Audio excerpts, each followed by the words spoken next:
Okay, I'm here. Let, let's do this. So, I just had some things I wanted to talk about, and I felt like playing Mass Effect, and I don't work till late today, so I had time.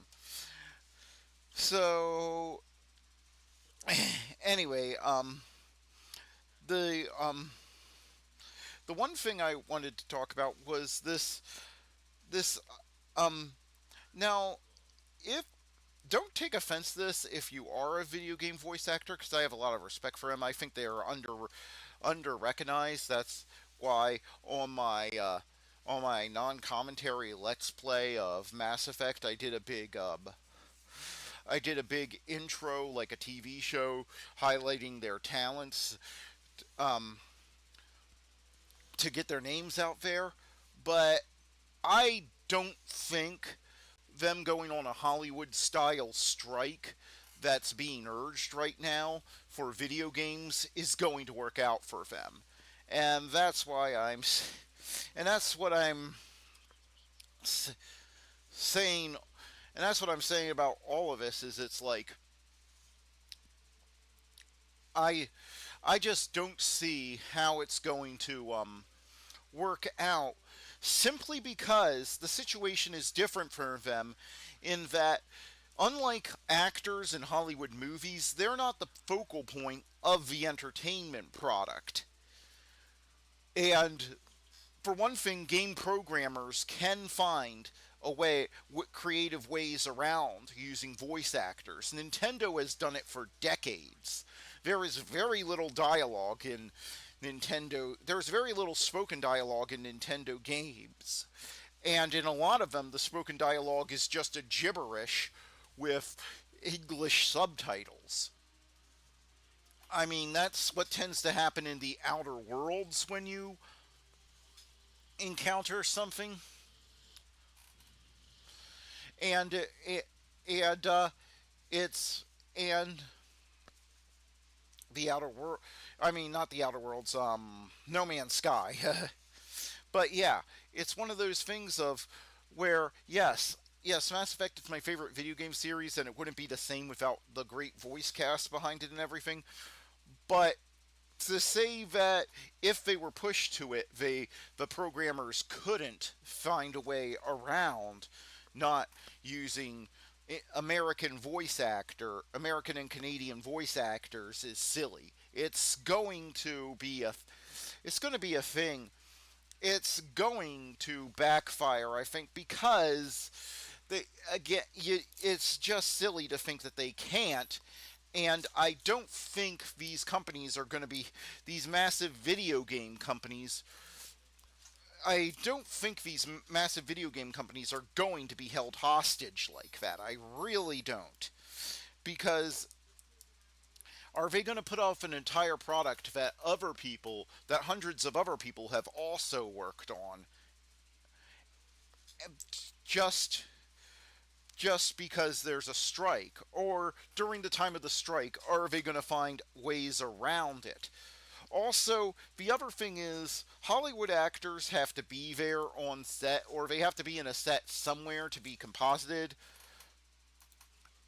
But it's like, okay, I turned on subtitles. What's going on? But it's like, but it's one of those things of, well,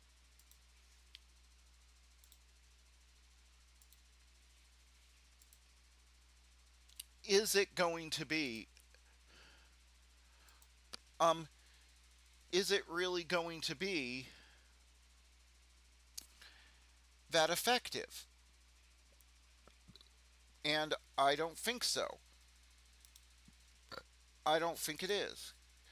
It's just it just has a potential to become a complete problem that I think is going to do more harm to them because if the companies decide to go somewhere else or find ways around it, they might decide, oh, well, we really didn't need these guys at all this whole time. So, what happens then? It's hard. what happens then? I don't know. But it's not good for the voice actors if the game companies suddenly figure out decide that they don't need them, and I don't want that to happen. So I mean, they could just decide, oh yeah, we don't need.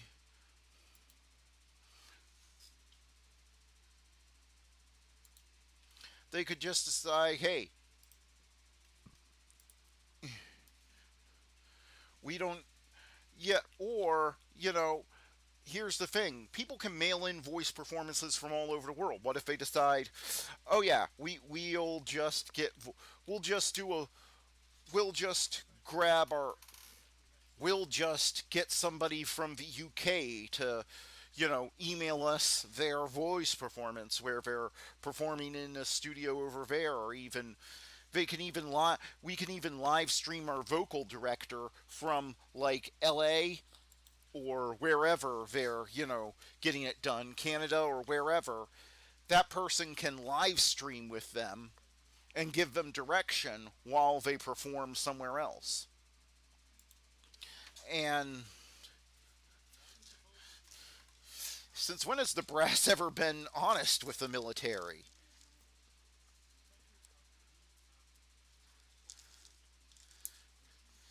And it, but yeah, but it's just like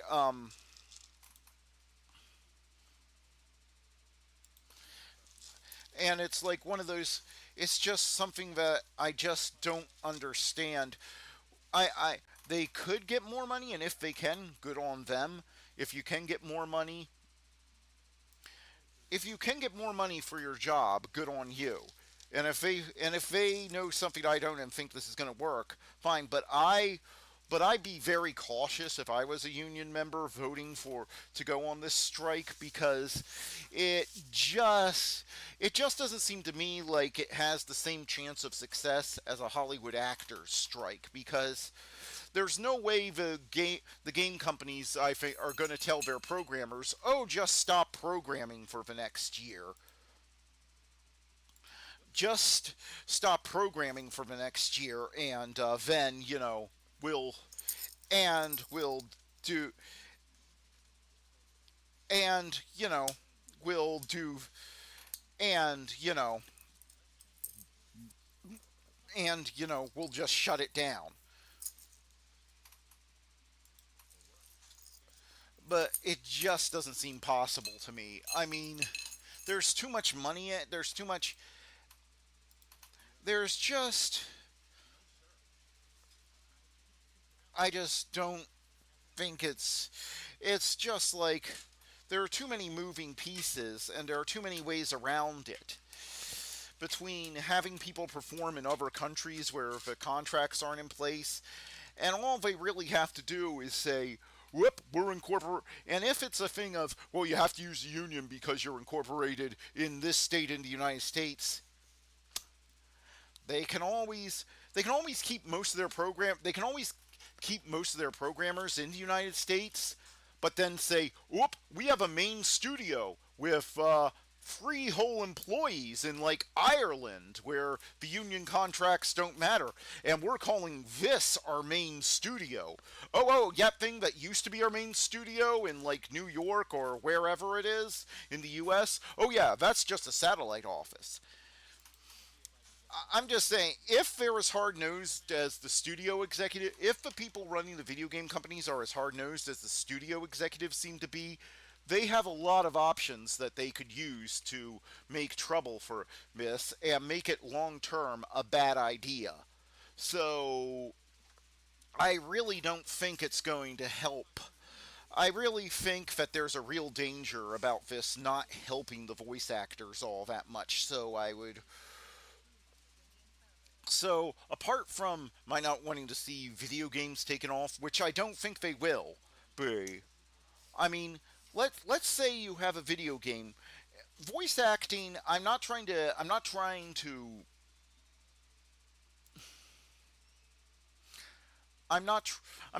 downplay voice actors' contributions, but again, they're like 2% maybe of the work going into into a video game. Most of the work is programming.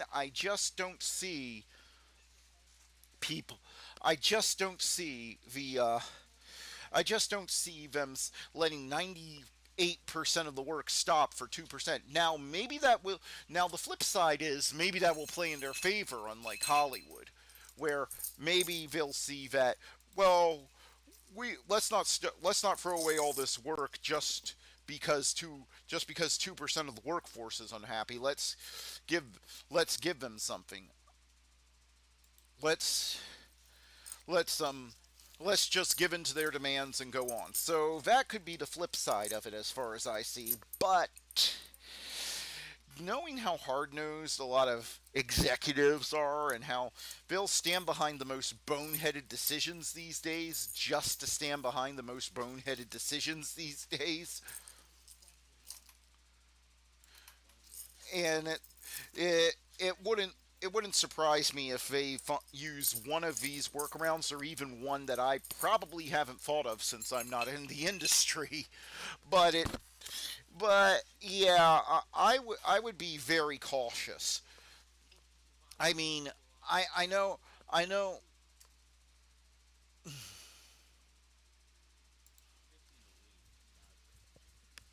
Yeah, yeah, asshat. But yeah, it's like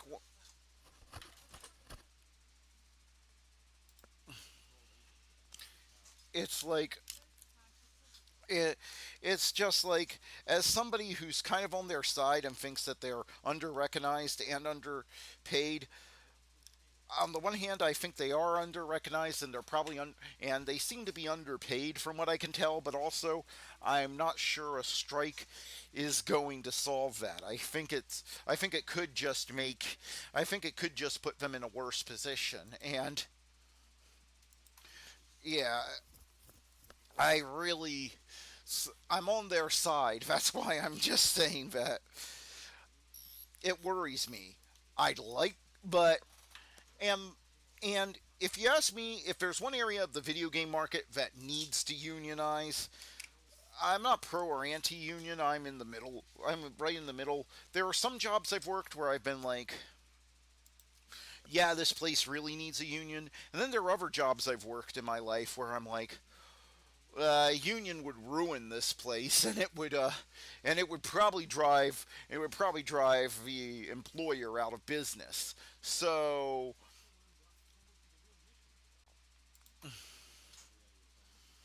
and don't run out yelling Leroy Jenkins. But yeah, I and it just seems to me like this is something. This is. It just seems to me that if anybody needs more money and anybody needs a union right now, it's the programmers who are working insane hours and and just sometimes, and they are the first to be let go, and it's become unstable employment for them. I'm just gonna so I'm just gonna say that I think that that they should get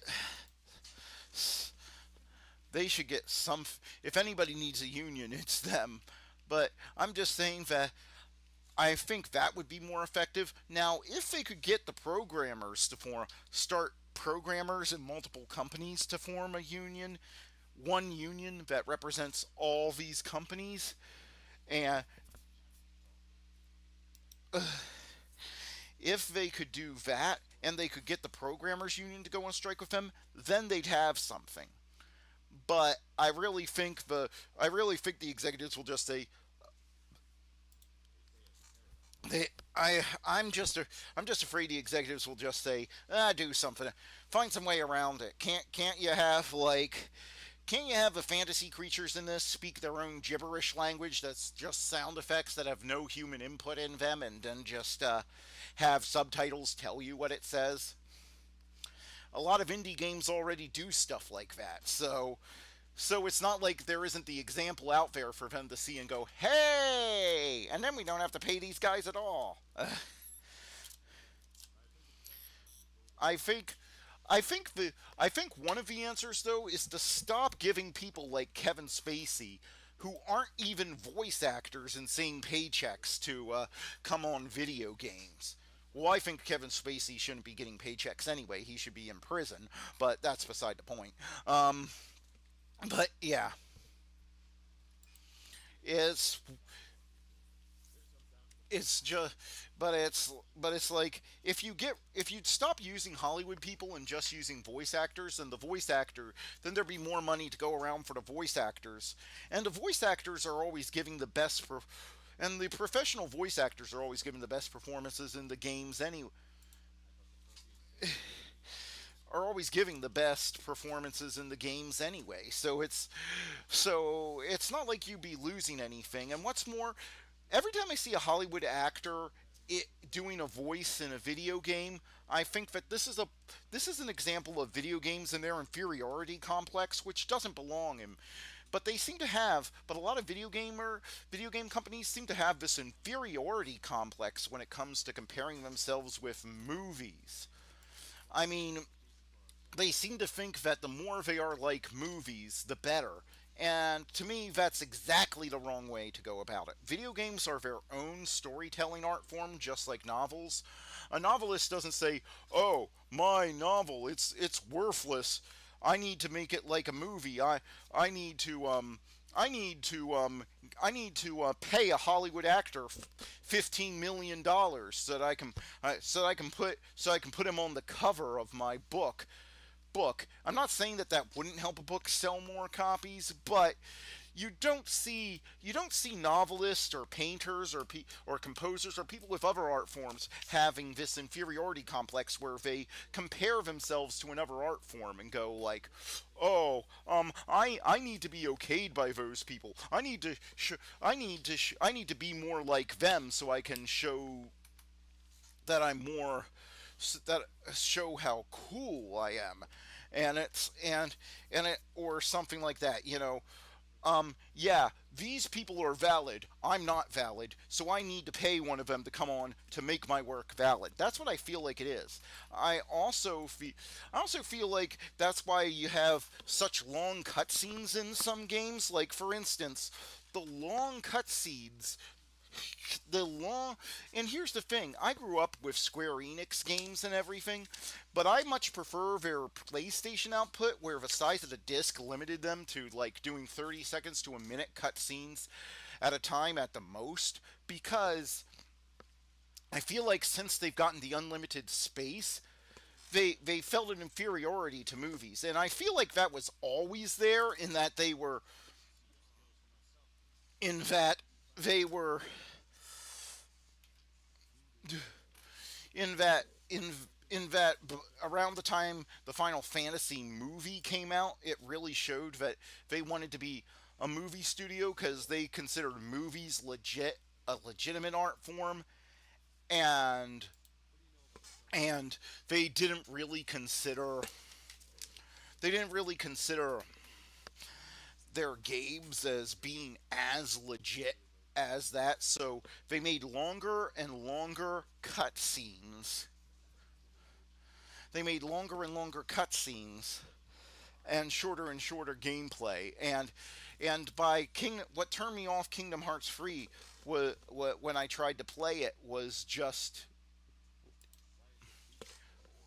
that it was just that it was so it there were so many cutscenes and so little gameplay. I mean, I felt like I was sitting through half an hour of cutscene, and again, it felt like they wanted to make a movie, not a video game, because they don't because they still, after all these years, don't consider video games to be a true art form. If you want to be a real artist, you make a movie. And I feel like that's what's behind them paying millions of dollars to Hollywood actors when they could get the best voice actor of all time for like a tenth of the amount of money, because oh, he was in a movie, so that makes him better. And I'm sick of this. Video games are every bit, and I say this as a lifelong film buff. I say this as the type of film buff who I first saw Citizen Kane when I was 16 and it instantly became my favorite movie. I watched it 3 times in a row. I was so enamored with it. And it's just like and it's like and it's like it's just it's just like I say this as somebody who's like that. Video games appeal to me for a completely different reason, and gameplay can be just as artistic as any and just as immersive as any film, and you don't need to imitate film techniques. I mean, I know this is a bad game to be playing while making that point, but this is just what I felt like playing this morning. But because this is very cinematic, this very much imitates filmmaking and storytelling techniques, but some of my favorite games don't do that at all. I mean, one of my favorite games to play is just is Tetris to this day. To this day, I'm usually playing it at least once a week, some form of Tetris. And that game has is completely different. There's nothing filmic about it, but it's still I consider it still to be a great work of interactive art. And it was just made to run on on a Russian clone, on an underpowered Russian clone of an underpowered, outdated, dated Western PC in the 1980s. So it's just a bunch of squares, it but it works. So I just feel like I just feel like games should be trying to be their own thing, and that if they'd stop trying to imitate movies, first of all, game budgets could go down again, which means games wouldn't be such a gamble. I'm telling you, I think half the budget on these overblown games now goes to the photorealistic cutscenes. And I know this is a bad game to be playing while making this point, but you don't need those to make a game. You just don't. And I feel like I feel like a strike will push them. So maybe a strike would be good if it would push game companies to focus on making more games. But that's a but yeah, but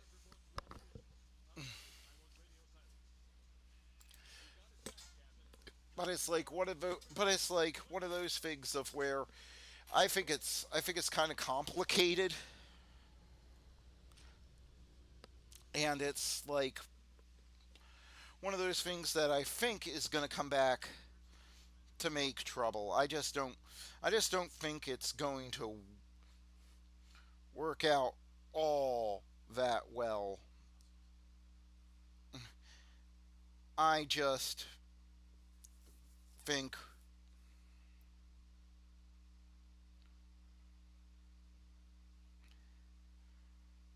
it's just like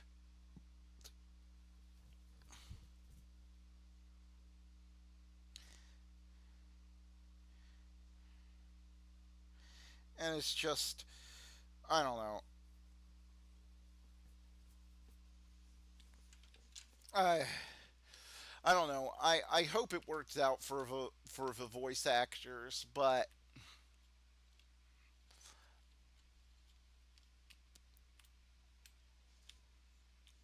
they're just animals.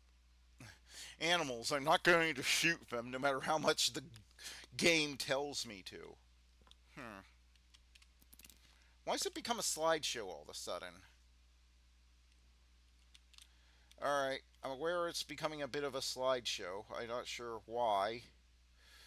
Let me try something here. FX. Why did it turn the resolution back up? Why does it keep turning the resolution back up from 1080p? That's what's doing it.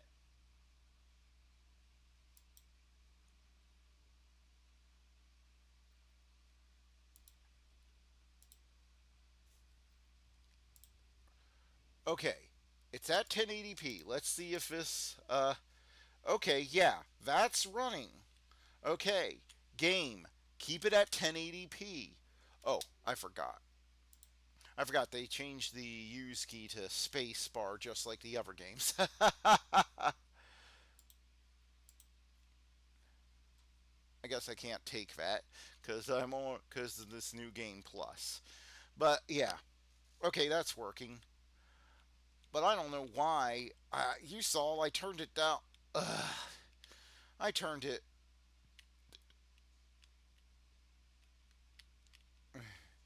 But yeah.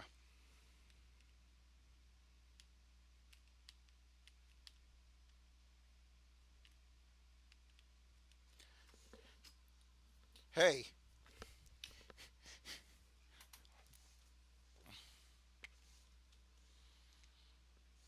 hey Jenkins, you're expendable. Why don't you go out there? Nobody's gonna miss you. Not after that conversation we had. Yeah, this is for shitting on the guys who died on a coup. A coups. Jenkins. Yeah. I follow the Janeway style command. Don't annoy me or you die. I keep going for E because E was used in Mass Effect 1. I know in the other two games it's space, but every time I keep going for E in Legendary Edition.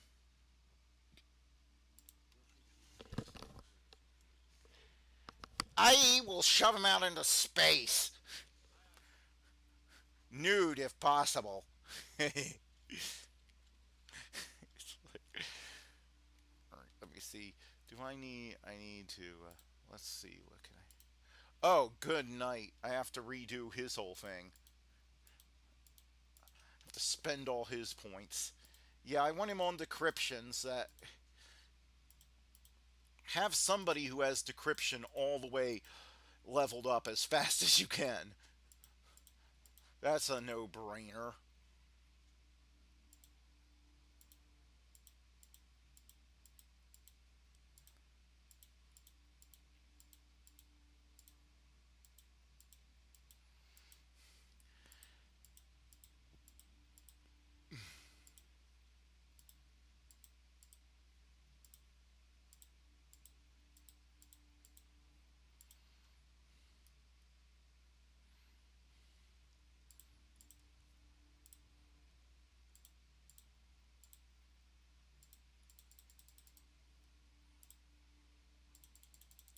But yeah. So the other thing I want to talk about is this past year and a half or so, I've been working my way through the Dragon Ball series via the anime and what issues I have of a manga. And I have to say, I really like it. It wasn't something I got into as a kid, but I really enjoy the art style and the characters. But I'll tell you, I'm up to episode. I'm up to I think episode.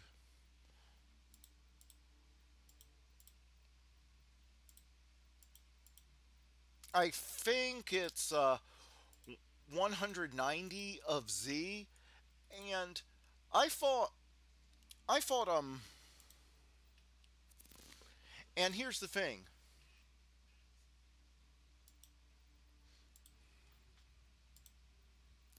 I fought. I fought.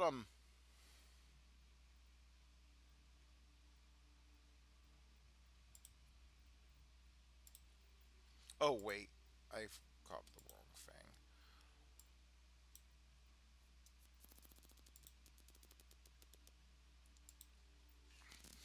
But anyway, the original Dragon Ball has worked its way into being one of my favorite anime of all time, like probably in my top 10.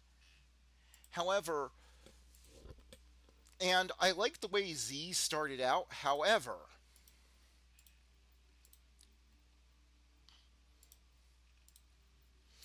I am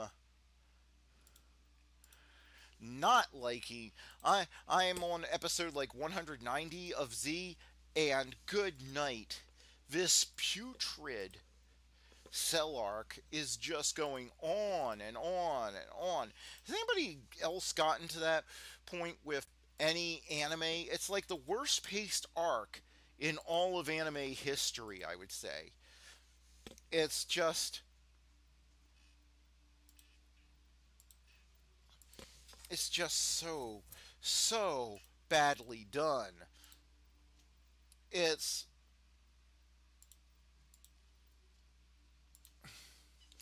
it's just like it keeps going and going and going, and now they reached an end point, a natural end point.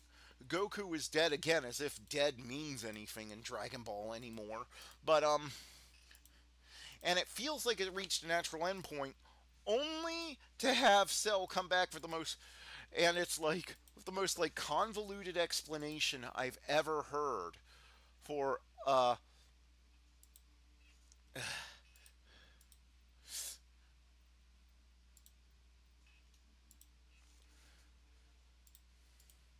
for a character coming back ever, and it just won't end. It's so incredible. It's so horribly paced. It's like killing my love of the show, and I'm tempted to give up on it at this point because it's just it's just so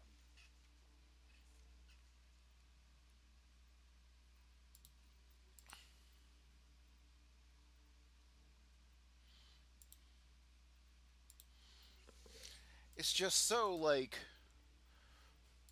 badly paced. Every time I turn around, it's just they're adding.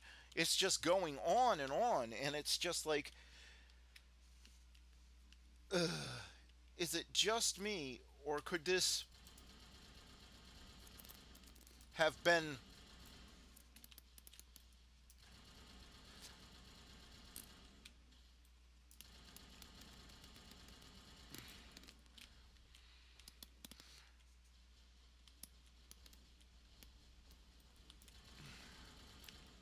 Yeah.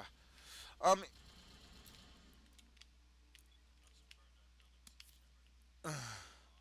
It just could be so much better. It's just like they could cut out so many episodes from this arc. And I was liking the Cell arc when it first began. It felt epic, but there have just been too many episodes of people punching each other without any real character development or anything, or without us learning anything, or it's just. And then when you finally think it's over, they do this, and it just feels so. Ugh, I just feel so. I'm just exhausted at this point, and I think I'm gonna have to give it a break for a while because it feels like this is gonna be because now Cell is back and he's stronger than ever, which means it's probably gonna be another what 20, 30 episodes of this. I don't know. I think I preferred the adventure of a week and the more and like villains changing more often or just them changing locales more often of the original Dragon Ball. I don't know. There was more of a sense of adventure in that, whereas this, there are epic moments that I like, and I like what they're do, and I like what was done with the characters most for the most part. But and I can't think of a single Dragon Ball character I don't like. Dragon Ball Z character I don't like, but it's like one of the it's like one of those things where I'm like I don't know how much more of this I can take. I mean, have you ever gotten to that point where you're liking something but you're getting it's almost like they give us too much of a good thing here.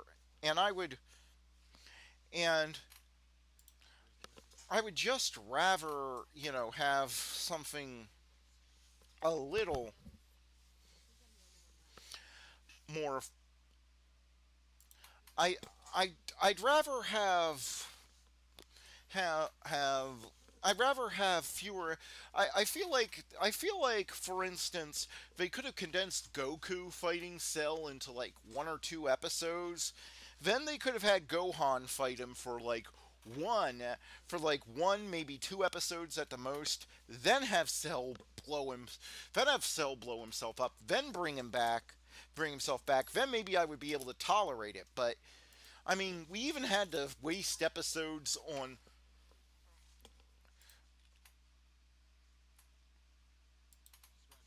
And it's like, I just don't.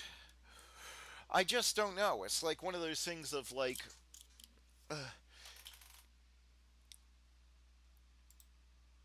it feels like I just don't. It's just so frustrating. I just feel like I would take. It's just like Mr. Satan had his little fanboys and we had to watch them fight Cell. I mean, that felt like a complete waste of time. What was that even doing there? It just wait. I just feel like I'm having my time race wasted at this point by people who have a complete disregard for it. I mean, I don't want to slam anybody who put hard work into this because, as I said, I like the show for the most part, but the pacing of this arc is the most putrid I've ever encountered in an anime. It's just, and I'm somebody who's been watching anime since, my introduction to anime was mainly like Cartoon Network and Adult Swim back in the late 80s, late 90s, early 2000s. And so I've been watching anime for, like I guess like 25 years. And it's one of those things of like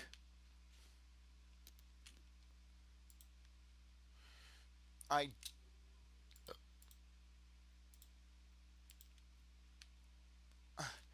I want to like it, but the the pacing. Have you ever I I would just love to hear from somebody and know some anime fan and ask, have you ever been in this position where you've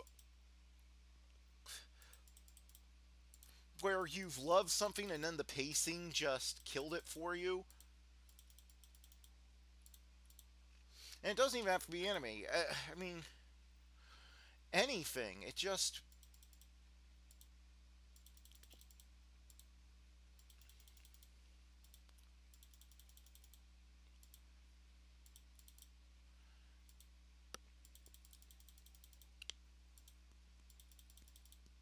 It just is like it's just so bad. I don't understand how this got made. I mean, how did the ratings not tank in Japan when this was going on? They were making you wait a week or more between episodes. I mean, I just don't get it. I mean, you think people in Japan would have given up and they would have been forced to, I don't know, make some changes at some point to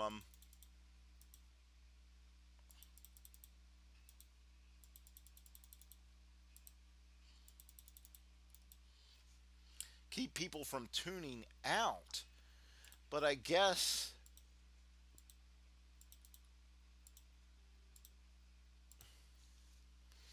guess not.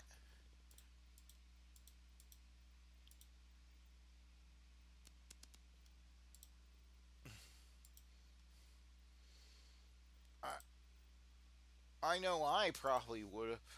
I mean, as I said, I'm tempted to right now, but I don't want to. I mean, again, I guess I'm a victim of the sunk cost fallacy in that in that I don't want to waste the time I've already put into watching this show, and I want to see what happens next after this arc, because I know there has to be something left of this arc, because there are like over 100 episodes more to go, and I can't believe that those 100 episodes will just be this arc. So,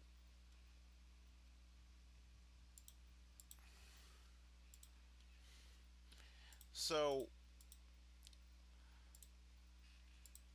I really,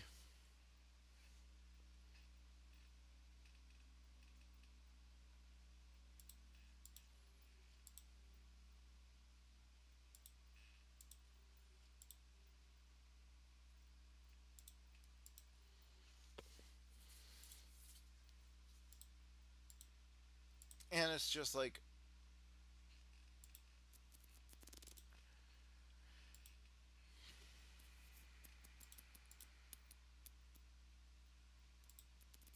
I don't. So I don't want to give up, but it is testing my patience. Anyone else had their patience test? I mean, it just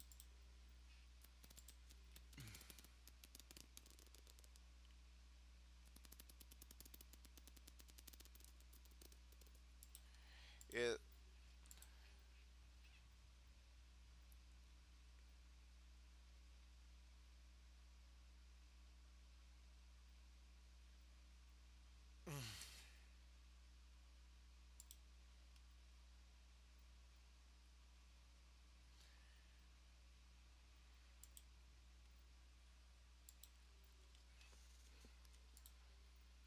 it's just like one of those things of like,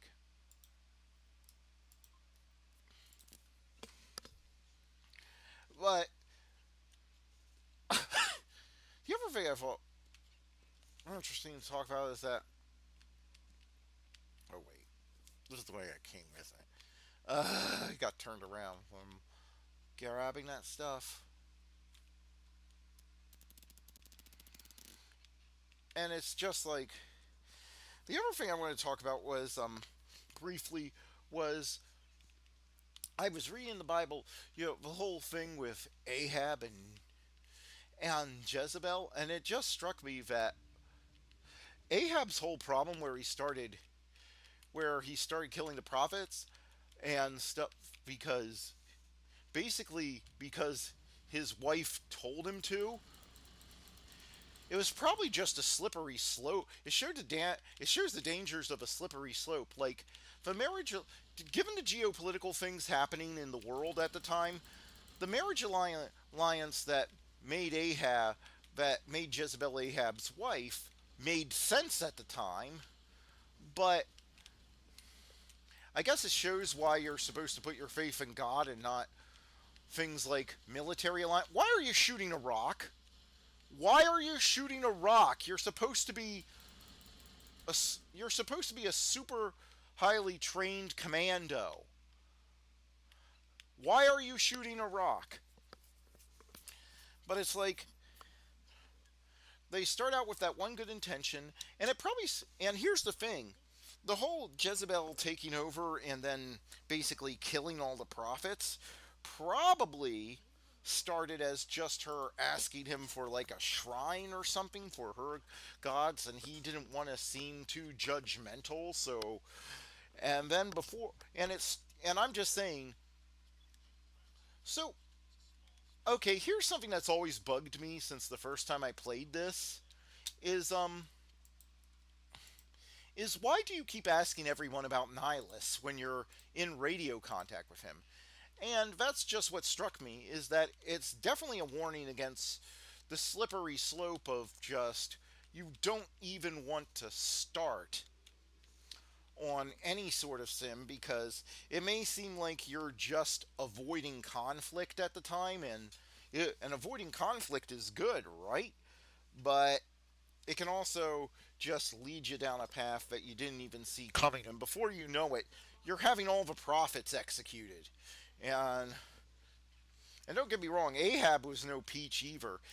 he comes off as a spoiled he comes off as a self-centered spoiled brat in the Bible, but it comes off that he wouldn't have been going around killing people if Jezebel hadn't been there, or if he had just stood up to her a couple of times and not let her get her hooks into him the way that she did. That was just like,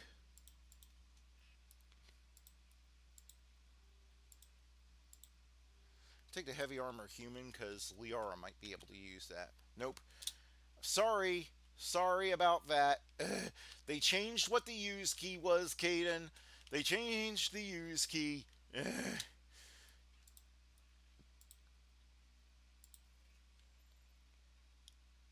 Okay, this thing I don't really understand what you're supposed to be doing in universe when this goes on. How this is supposed to open a door, but whatever. But yeah, he seems like a spoiled brat who then who was very weak-willed and then let some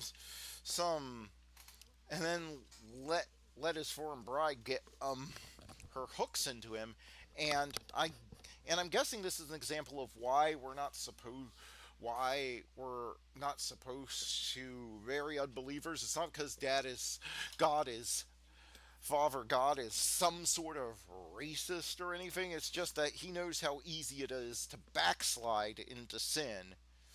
Yeah, why am I asking him about Nihilus? Why don't I just talk to him on my radio? But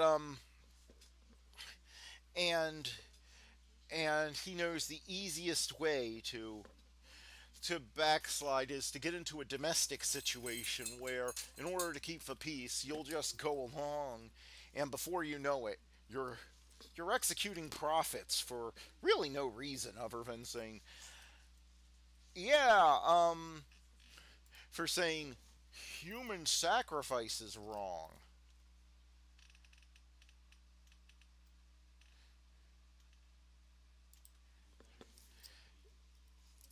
And it's like,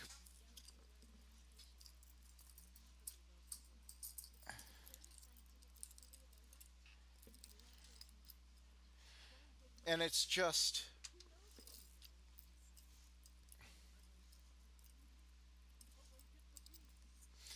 and it's just like, yeah, don't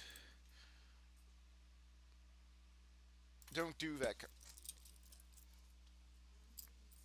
It's just in, and it's just like, yeah. So yeah,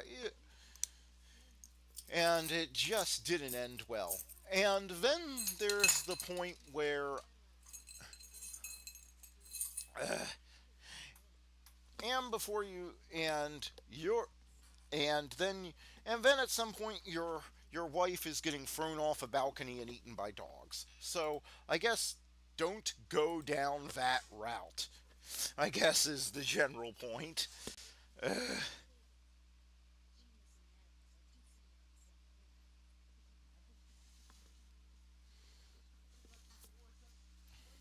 And it's just like, oh, and so now to talk about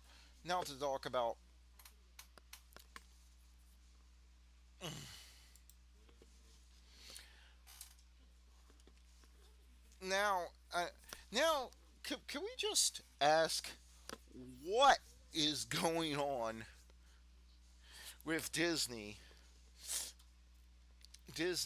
and Warner Brothers and pretty much all the other big media companies?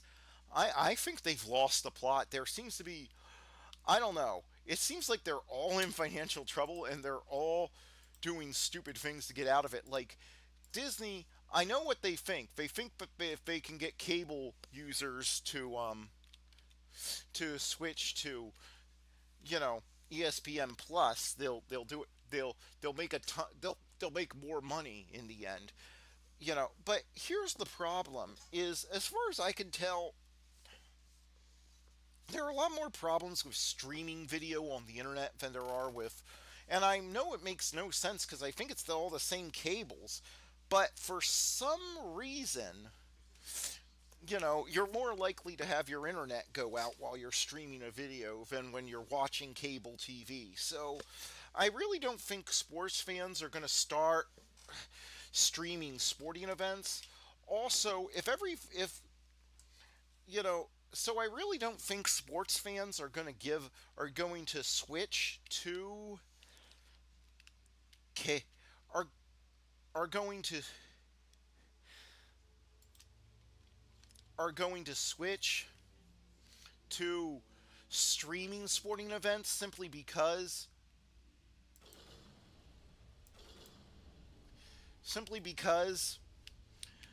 it won't be as reliable. And who wants here's the thing, if video you're streaming cuts off in the middle of somebody of watching your normal, like a YouTube prank video or something, you can just come back to it once you've replugged in the box or done whatever has to be done in order to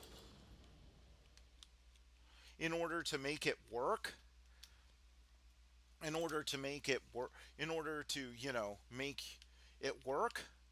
But for other thing but hmm, well, there's a glitch I've never seen before. Oh wait, is there still a guy? Oh, you bugger, you were hiding. Okay, now will it let me? Okay, he was hiding. Why would a robot hide? I thought their consciousness just I thought these were just shells. Why would they bother hiding then? I thought the bodies were just shells and their consciousness was somewhere else. Why would a Geth be hiding like that? It doesn't make any sense.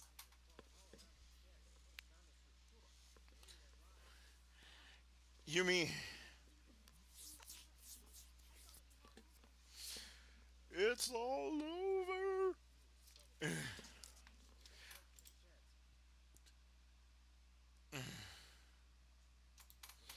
And and it's just like I don't think any of these companies have an idea on. I just don't think sports fans are going to give up on the stability of cable, because any other video that's successful, I mean, it just I don't know. It just seems like sports aren't.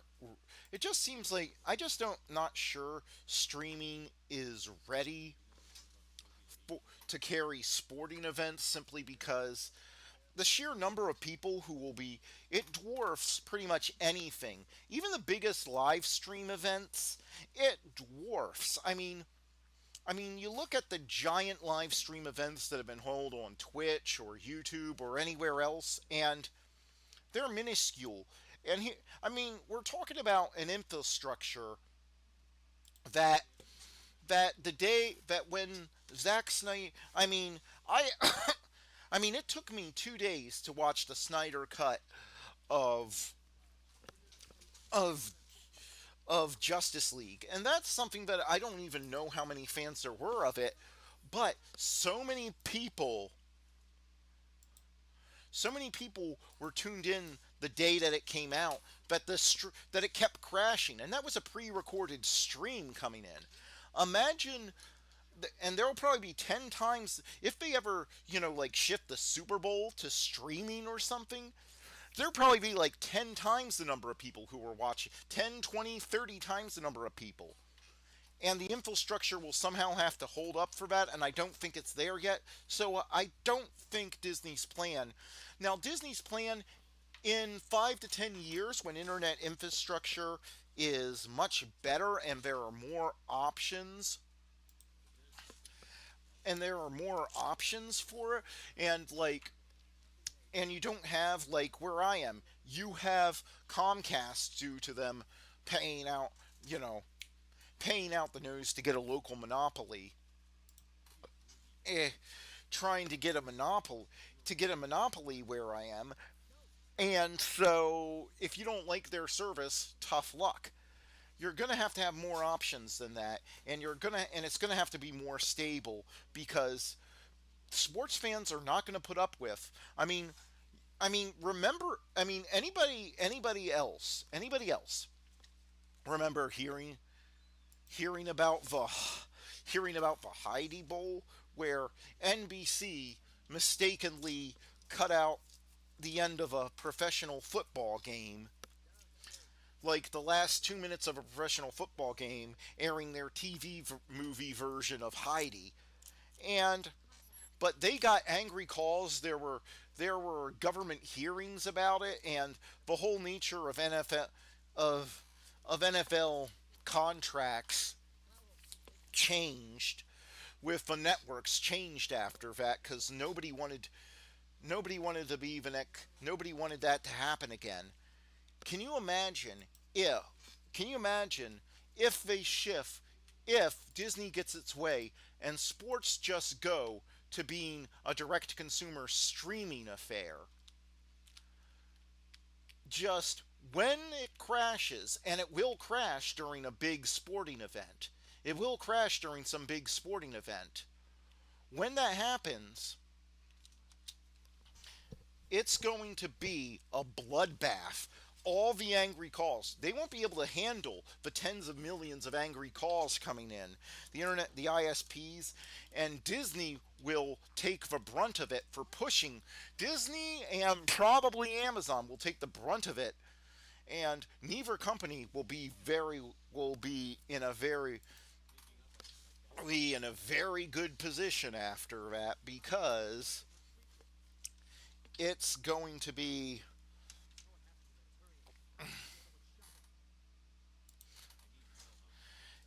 it it's going to be it's going to be a bloodbath the first time a major sporting event crashes, because everybody's trying to stream it at once on top of the normal internet traffic. The only thing I can think that they'll be able to do to mitigate that is to ask anybody who isn't, you know, anybody who isn't watching the sporting event to stop playing video games, and to stop, you know, anybody who is raw, you know, just any people. They're going to have to ask people to only stream that, and to leave the bandwidth and the servers able to handle it. I don't think streaming video is ready for really major sport. I really don't think the internet is ready for that. And I think this is a case of Disney would have been smarter to wait. I know that they need to boost their numbers, because for various profitability,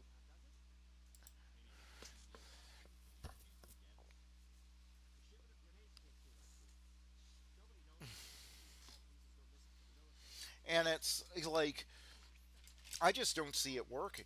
I think Disney would have been smarter to wait, because I think what's going to happen is people are going to subscribe. Now, I think what they think will happen short term will happen, but I think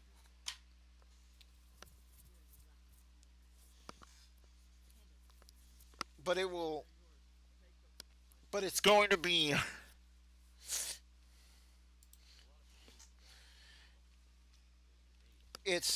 to I think it's going to bite them in the long run, because people will subscribe to them to get the sporting events now. They will subscribe to ESP, Hulu TV Plus and stuff.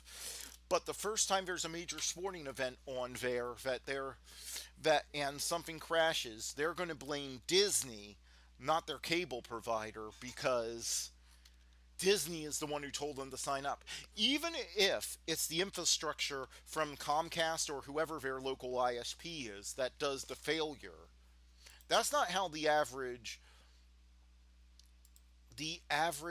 sports fan, I think, who's not going to be as technically minded as you and I and understand what the difference is going to see it. They're going to see Disney told me to subscribe to this, so I subscribed to it. So I've subscribed to it to see my sports, and now I can't see my sports. This is all Disney's fault. Why aren't I seeing this game? That's how the passionate. That's how the ultra passionate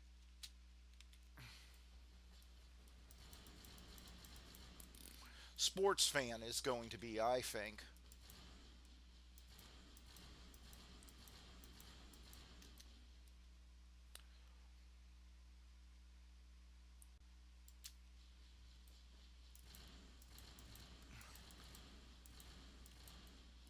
I think that's how how your average passionate sports fan is going to react the first time there's trouble.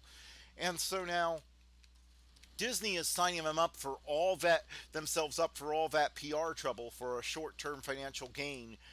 And those people could decide, oh well, I'm never signing up for streaming.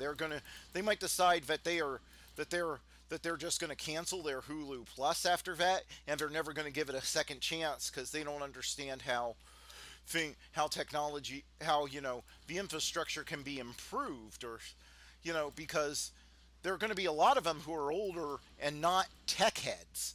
There are going to be a lot of older non-tech heads who who won't be subscribed to whatever platform Disney puts out the announcement that, oh yeah, this will never happen again. They won't see that announcement. They'll just say, well, that was a bust, and they'll say, I'm not paying to have a sporting event go away in the middle of broadcast. So yeah, I really don't think Disney pulling the plug. And what's more, I think right now the anger is pretty much evenly divided, and people feel that both Spectrum and Disney were being unreasonable and hurt their and hurt the people who were subscribed to their channels. But once it once it once it becomes Hulu failing, yeah, that's not really going to be a thing anymore. It's going to be, hey, who it's going to be uh it's going to be a it's going to be a horrible situation for Disney PR wise. And and it could lead to and it could and here's the thing. If enough sports fans complain, it could lead to government regulation saying that, oh well, you can buy the exclusive streaming rights, sure, but but but you can't say that a sporting event will only be on streaming, and I don't think they want that. So it could become a so it could become something that actually hurts. So this could become something that actually hurts their plan if they go through with it before they're ready. Now, if they found a way to mitigate this, and I'm not saying they haven't, because I don't subscribe to Hulu TV Plus because I already have I have streaming services for everything that I want to watch, and everything that I want to watch is either on a streaming service I've subscribed to for cheaper than all of them together being the total price of Hulu TV Plus, and I'm not a big sports guy, or I mean I used to be, but I don't know, I just sort of dropped out of it after a while, but it's one of those things where or it's on Pluto TV, which is free. That's my thing. I feel like I get the full experience I got when. Now out here we didn't have cable. We had Direct TV, but it was all the same packages. It's all the same basic packages. What are you shooting at, Caden? What the heck are you shooting at? What is Caden shooting at?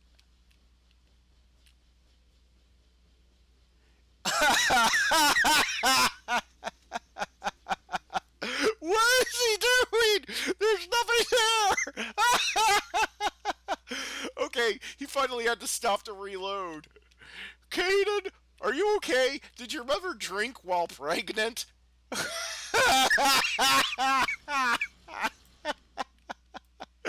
What's wrong with you, Caden? What were you doing there? Only reloading stopped him. Also, why is he reloading? You don't have thermal clips in this game. What was he doing there? I don't understand what was going on there. You don't have thermal clips in this game. What was he doing? I don't really need anything you can hack, so I'll just go on with this. But what is he doing? What was that? Someone explain to me what just happened. Because I have no idea. This is just. That was. I'm seriously considering leaving you on Vermeer now, Kaden. You're not seeming that useful. This is. Hmm. Did that thing look at me funny? Alright. Oh no. It's got the pool. It's got the pool of a Taylor. It's got the gravitational pull of a Taylor Swift concert on a white woman. Nothing. Nothing can fight of that. What? Oh, you know what that reminds me of? I finally realized what that reminds me of. It reminds me of those what are they called? Blip verts in there was in the show Max Headroom where they broadcast so many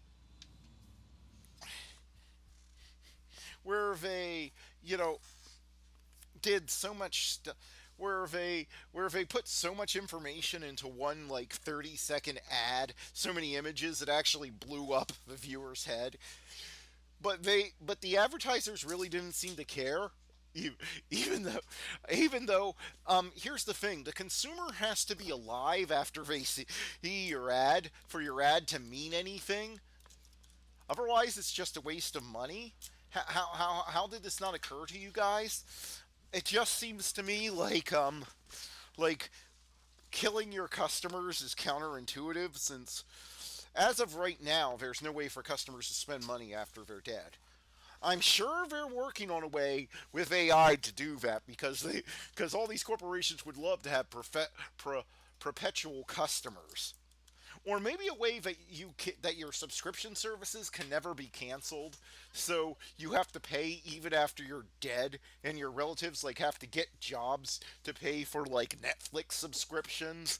Like your great great grandchildren will still be paying for your Netflix subscription because it's not legal to cancel it. That's their ultimate dream, I think. Your is your great great grandchildren paying for your Netflix subscription, even though Netflix no longer exists because it's illegal to cancel a subscription and it doesn't even end when you die. It's like that would be hilarious. I think that's the ultimate plan they have going here.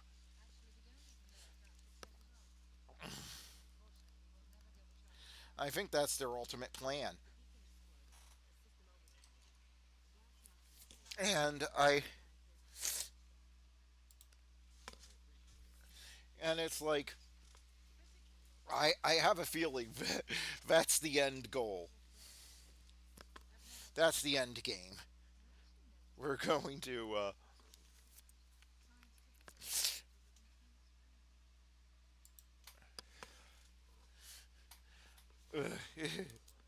and you'll just be spending your entire life.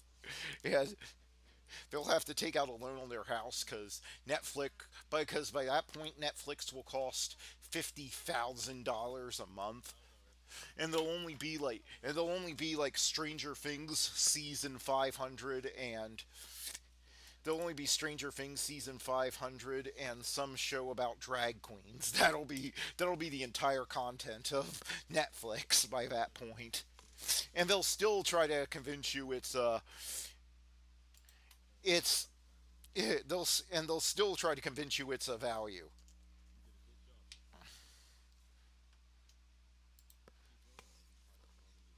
It's like why?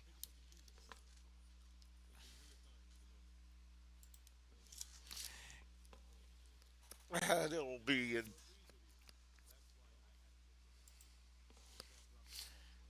I didn't know if you could just do that in the military. I assumed there'd be some more red tape involved, but okay. I didn't know you could just add somebody to your crew just like that. I figured, I mean, doesn't she still have a job she needs to do on Eden Prime? Or are they just going to go, screw it. Who cares? That colony is mostly dead now.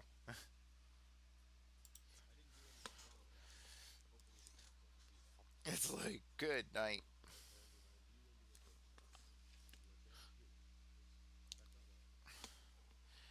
So, uh, so, is, uh, but yeah, I think Disney is just getting desperate for cash and they're pulling boneheaded moves. Also, I have to wonder, is HBO Max really going to continue? Is it because I just opened my Netflix subscription last night, and a ton of Warner Brothers content that was previously only on HBO Max is just there. And so I'm just like, how long is this gonna go on? It's just like I'm just like, could this be the beginning of the end in that they're selling content to other people? Now, believe me, I would love for it to go back to all the studios just selling their content to Netflix because that would really, I mean, yeah, that. I mean, right now, I just don't subscribe to them, and there are certain shows and movies I just don't see. Like, for instance, I haven't seen one episode of House of the Dragon I have to choose because I had to choose between Netflix and HBO Max. They're both basically the same price now. And so I I chose Netflix. I chose Netflix because it just had more stuff that I was interested on it. I mean, if if Warner Brothers had kept ownership of Crunchyroll and had integrated all of Crunchyroll's content into HBO Max, then it would have made it a no-brainer to go with HBO Max. But they didn't. If anything, they started removing content, and now Disney Plus is doing the same thing, and I just don't understand it. What is the appeal of these services if they don't have, if they don't have, you know, if, you know, when this started, I thought, when they started fragmenting, it seemed like, well, at least places like HBO Max and Disney Plus would have enough content to justify subscribing to them because those are the two biggest studios on the planet and all their content was going to be on those services. So it was going to be so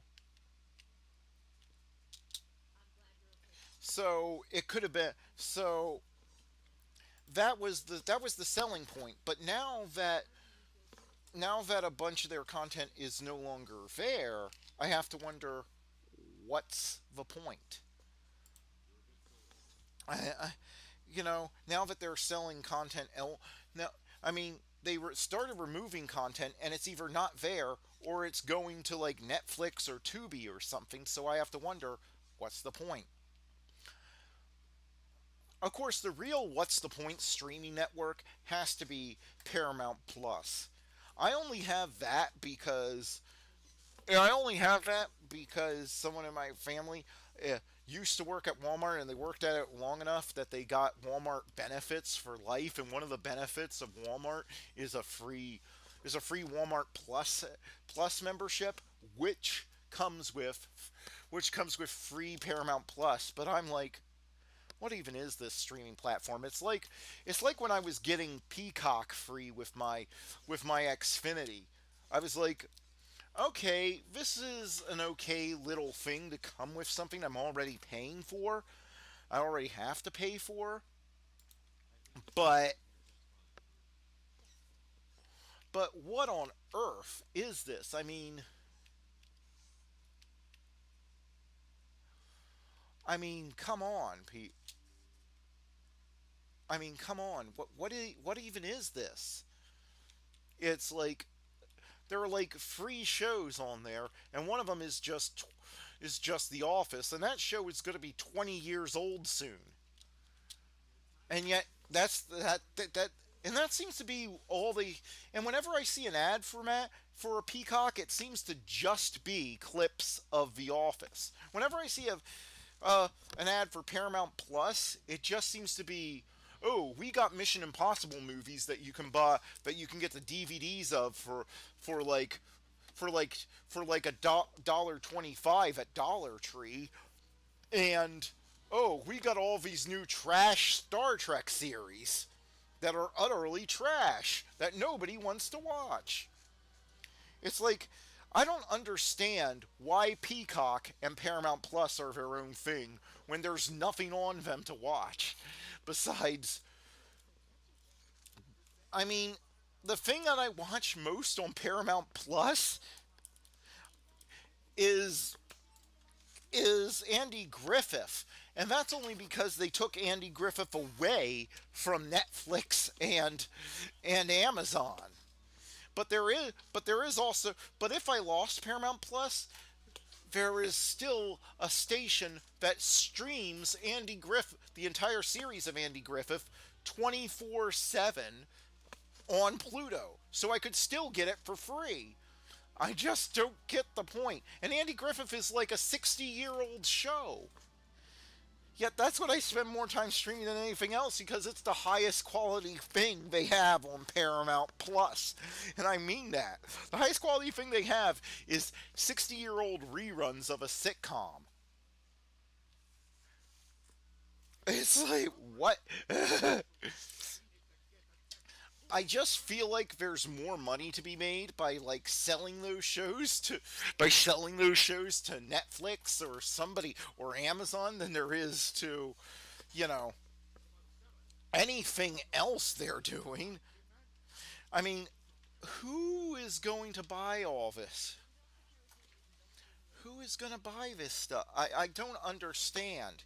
If these things didn't come free, I wouldn't be using them. I don't, and I have to wonder how many people have these are actually paying for them. If you're out there and actually pay for Peacock or Paramount Plus, could you please explain to me what it is on them that compels you to do that? Because they're now asking for like I think $10, $12 a month to get those ad free now. So so it's kind of like I don't understand why somebody would do that.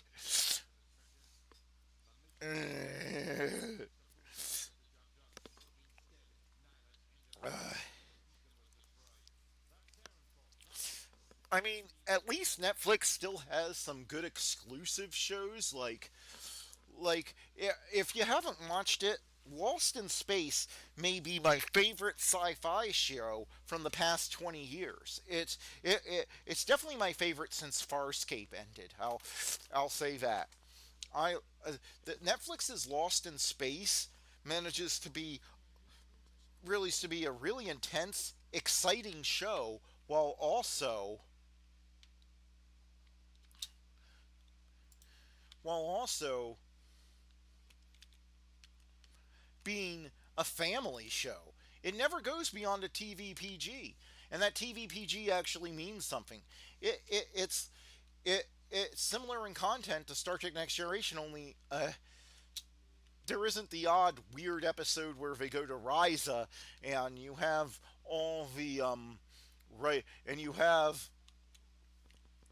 you know the writer's barely disguised fetish, which yeah there's a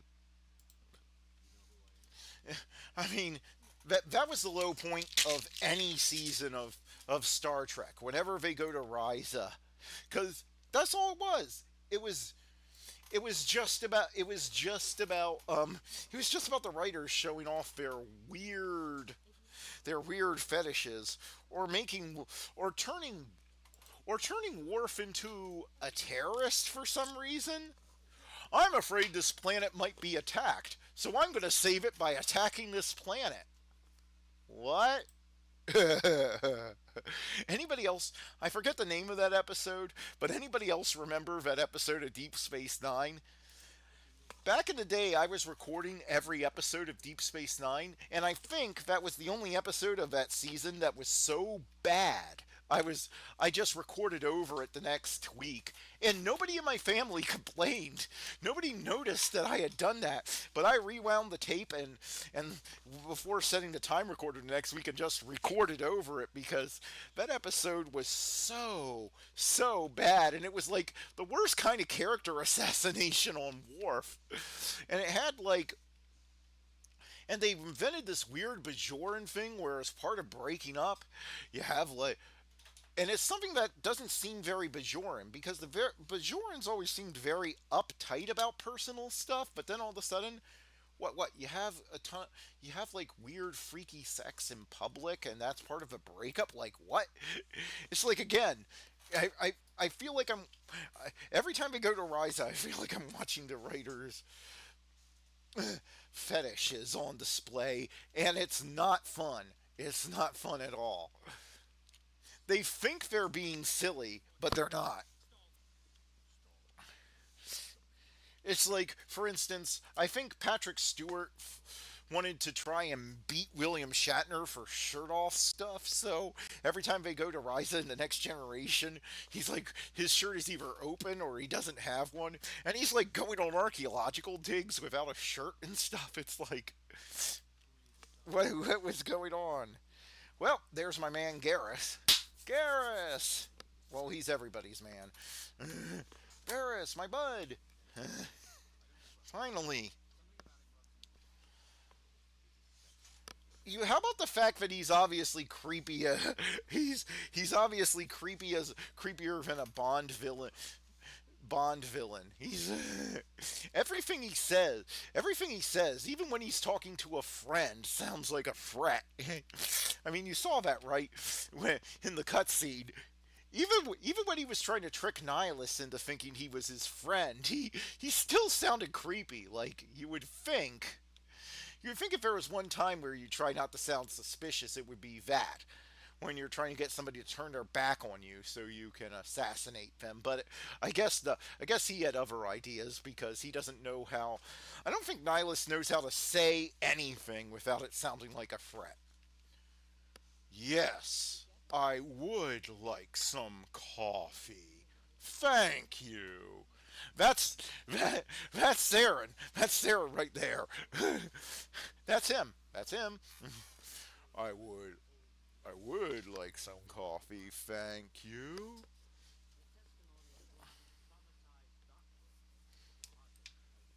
What? It's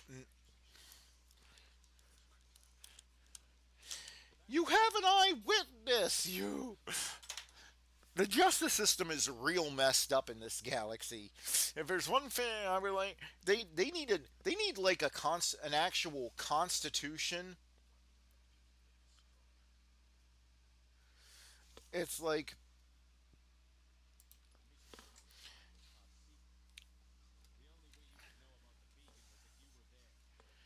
yeah. Just one more thing. How could you have known about the beacon when it was top secret? That Columbo moment there.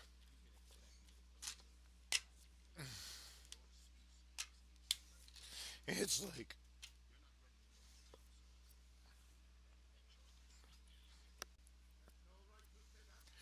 I mean it. They need a constitution that puts checks on the specters and also the council's power. There obviously needs to be some sort of election process because these people are way too arrogant and they get to boss around people who don't even. What gets me is they get to make policy for people who don't even have a vote on the council. And they just use the threat of, oh, we'll just all shoot you if you don't comply. That's their logic. That's their reasoning. It's like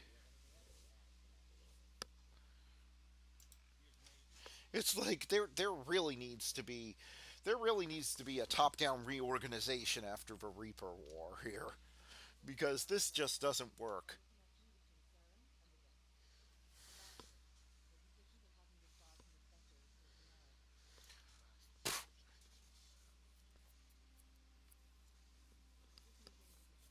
Well, I'm gonna. Well, I guess. Well, I'm sad. Udina is sad. I'm gonna hang my head.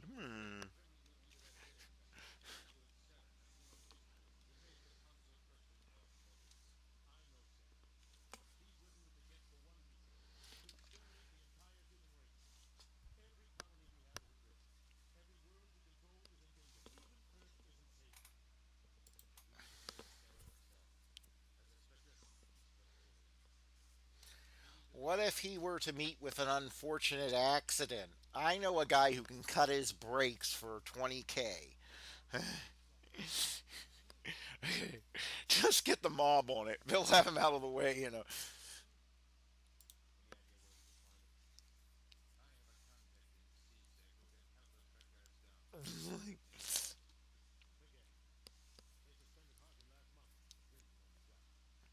So what? So do I. What does that have to do with anything? I'm drunk right now.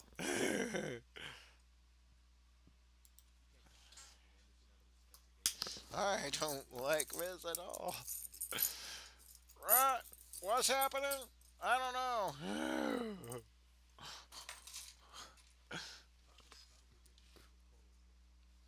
Oh,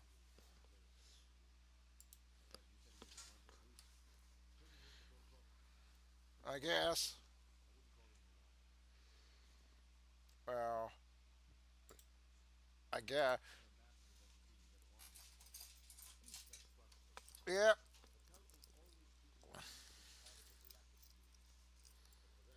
Well, of course, you have no representation. How are you? How so? What happened to no taxation without representation? Like, I mean,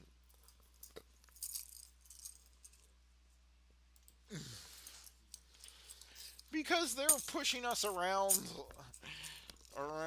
like someone like a they're tipping us over like we're a wheelchair bound person at Gen Con. Yeah, what was up with that? Adults pushing over a person in a wheelchair over Disney trading cards.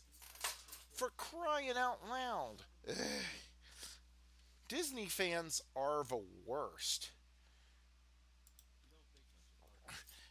I'm telling you, Disney fans are like it's not even a fandom anymore. It's a literal cult. Disney is a literal cult at this point. That just happens to put out movies once in a while that bomb. I guess it's the ultimate end of Scientology. I guess because that's where it's I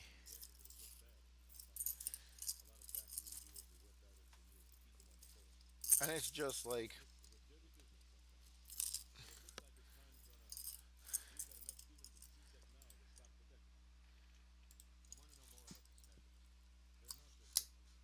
it's just like why? Also, does anybody else have this problem? I have a wire fox terrier, and I have a huge yard that I take him out in. And even if I walk him out in that huge 6 acre yard, he does not. Yeah, he just won't do his business, if you know what I mean, in that yard. You have to take him out for a walk on the road, on this back country road where people come speeding down at like 1 billion miles per hour, and you just barely have time to get out of the way, or he won't go. And I talked to somebody the other day who has a wire fox terrier, and they said their dog does the exact same thing. Even if you walk him in his own yard, for longer. He won't do. He just refuses to do his business unless you take him for a walk outside of the yard. Anybody else run into this problem? Because this is weird. This is really weird. It's just like, oh, come on. It's especially bad late at night because you have to take him out before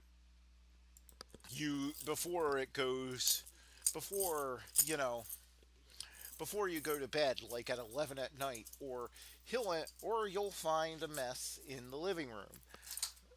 Thankfully, that hasn't happened in a long time because I always take him out. But it's like late at night, the last thing you want to do is walk down a dark country road without lights and only a reflective vest on to hope that any cars speeding down it see you because there are no cops out here, so nobody obeys the speed limits. It's just like, could you please,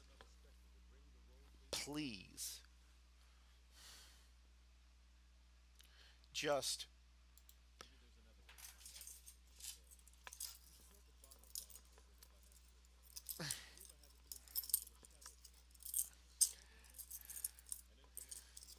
It's just like, why? Why would. It's like.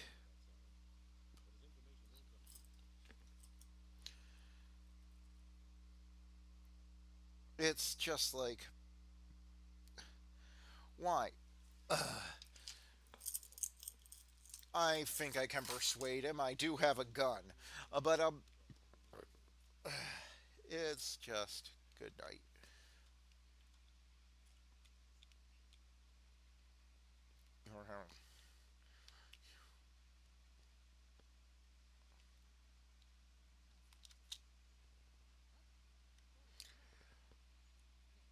You were having sex with that keeper, weren't you?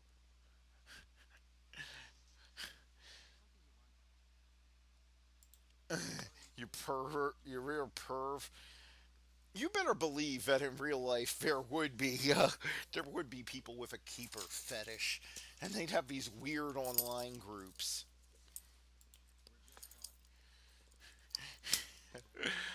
I wholeheartedly believe that there would be people with that doing that, and it would be a nightmare. Can you imagine all the weird internet fetishes that would be going around that we'd have to deal with in the Mass Effect universe? I mean, we already have, we already have, we already have furries. Could we, can you imagine how bad it would be if there were real life aliens? That would just be, oh.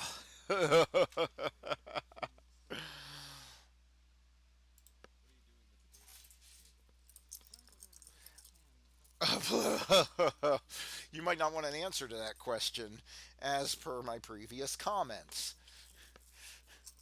What kind of weird fetishes do you think would be?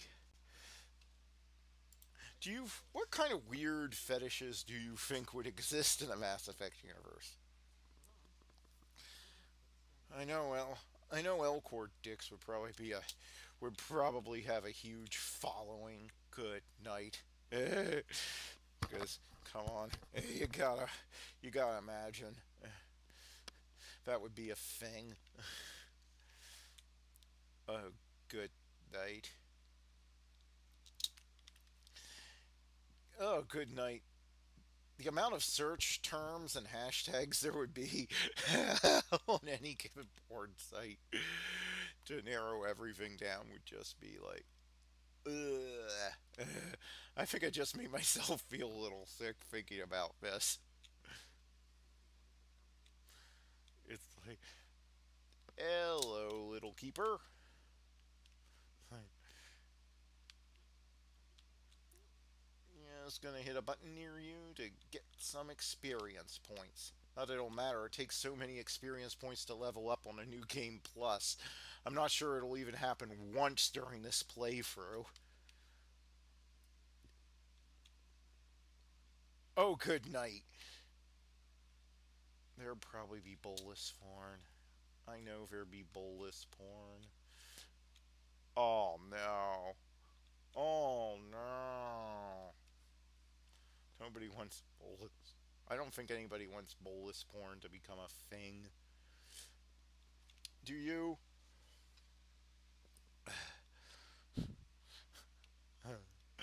But you know there'll be some people. Good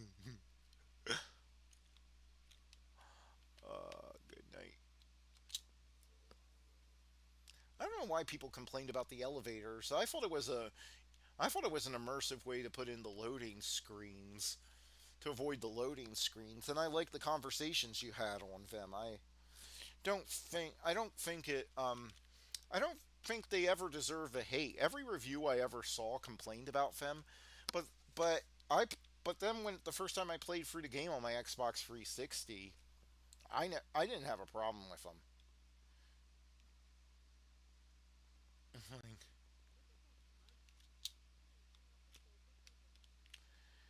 All right, I won't.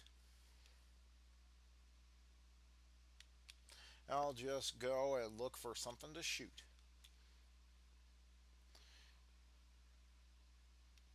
Let's see here. Hey there.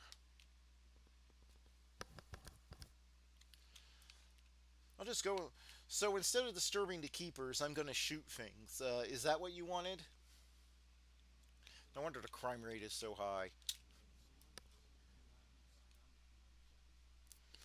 I don't know. I don't know. I've only been here for like a day. That's a little hard to judge. You can't really judge a new job based on 1 day's experience, can you?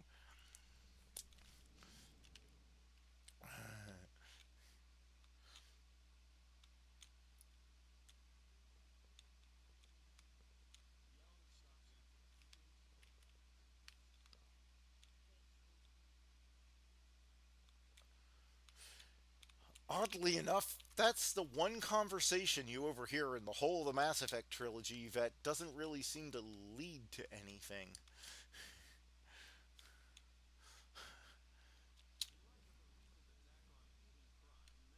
Ah! What happened to you, Caden? You were out of phase there, or did Sam Beckett just leap into your body?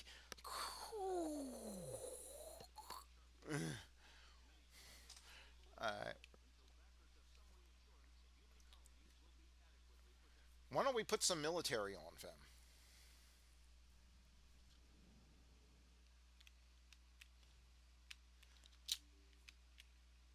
Or would that make too much sense?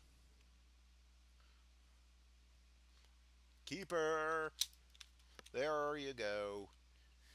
There you go, Keeper. I don't really think that's going to disturb them. You just walk up and hit the space bar. I don't know why the council thinks that would disturb them.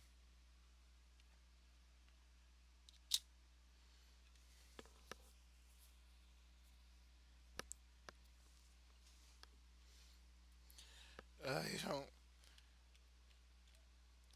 Caden using both of his brain cells to describe something.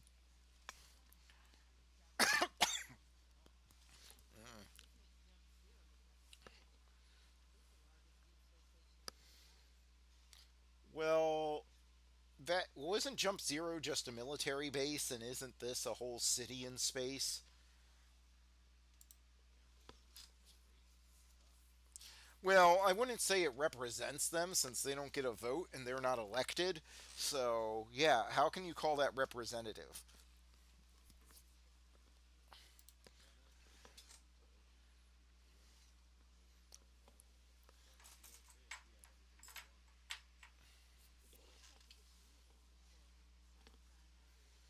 Can I do that? Eh.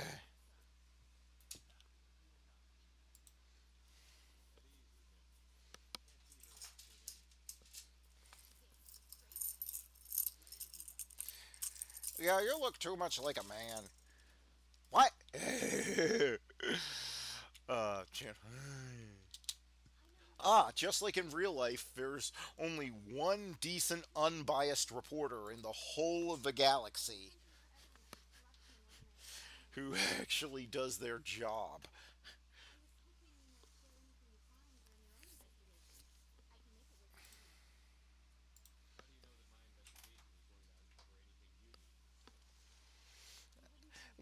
You are the MC of this game, so I figured it's a safe bet.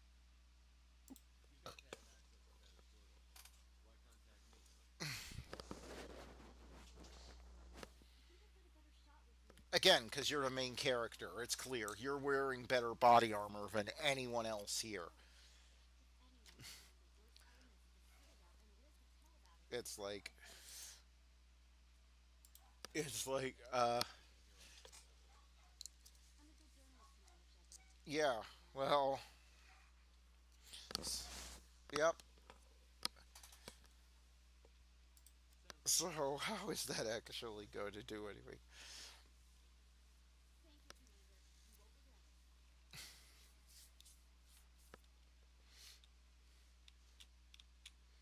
Hey, you two, bread and butter.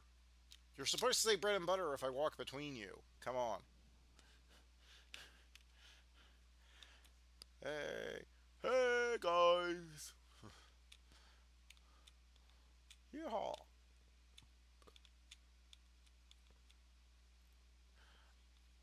Oh,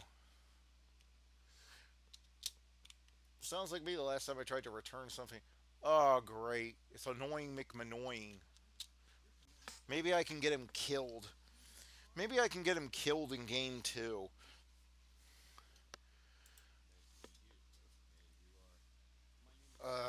But then again, he does actually do something useful in game three, so maybe I'll try charming him, but it's really hard. It's really hard.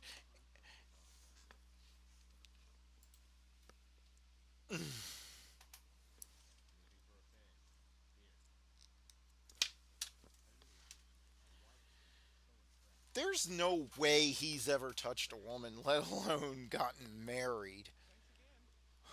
I'm sorry, but there's no way. Am I the only one who thinks this mythical wife is made up?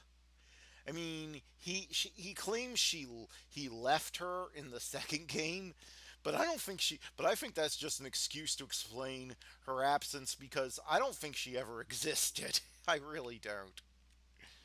I really have a hard time believing this wife existed. Yeah, I know. I'm gonna get ambushed. Die. Stupid assassin trying to take on a military team that just survived an encounter with the Geth. I mean, really. You people are idiots. And he obviously recruited from the shallow end of the gene pool. It's like he obviously recruited from the shallow end of the gene pool.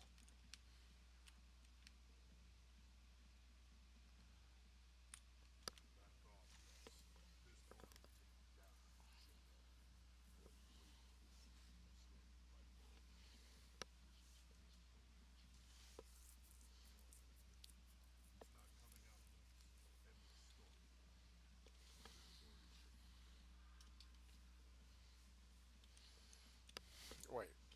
Ah, my other main dude, Rex. Too bad I don't have him hanging out with me in game two for crying out loud. Oh, yeah, sure you could have. Given how sleazy this guy is, I'm surprised.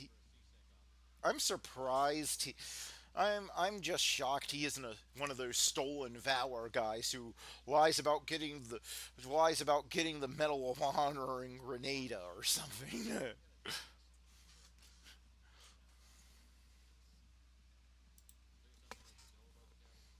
It's just like I don't get it. It's like I'm surprised. I'm just shocked.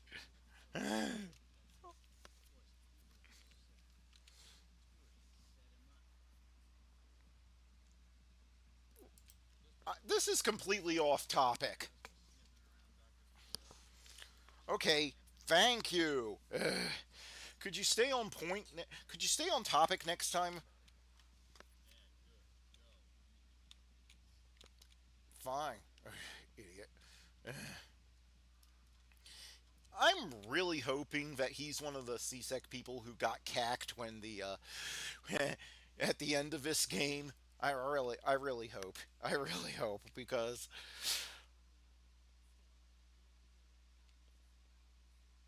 uh, what what you listen to that guy over a guy who was in Highlander? Really? That that's what he has to say. Or he could respond like Goliath and just go.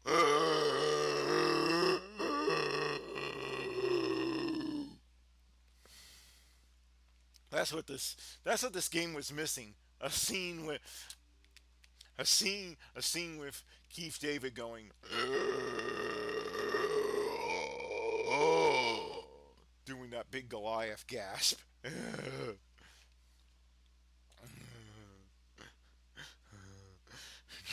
That he did in every episode of Gargoyles. Like, what was the direction on that? What do you think it said in the script that compelled him to make that noise?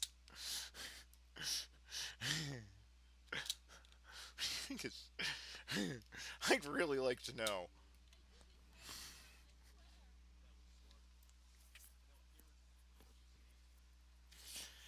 Dun, dun, dun. Stay Smart, the sequel to Get Smart. Bam, bam, bam, bam, doo, doo, doo, dun, dun, dun. Ba, boo, boo, boo, boo, ba, da. All right, again, this seems to be hiring the most incompetent thugs too. Where are they finding all these incompetent people who just stand around explosives? They're like the demons in Doom. They just decide to. Yeah, that's a pretty decent question. Finally, I can get Garrus on my team.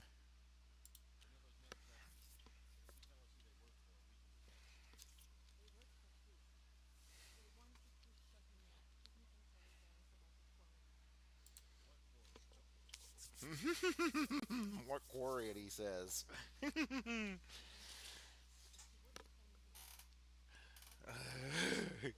He wouldn't tell me who did it. That usually means it was the boyfriend. Just in my experience with domestic abuse situations. If a woman would say who hurt her, it's probably the boyfriend or husband. I don't know why women do that, but they always do seem to cover for the guys who are beating them up. I don't pretend to understand why. It's just wow, did I get off topic here? But then again, since when am I ever? Then again, since when am I ever on topic? I mean, really.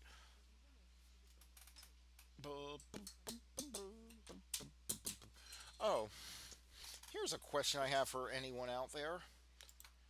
Anybody remember a radio show when they were kids called Jungle Jam and Friends?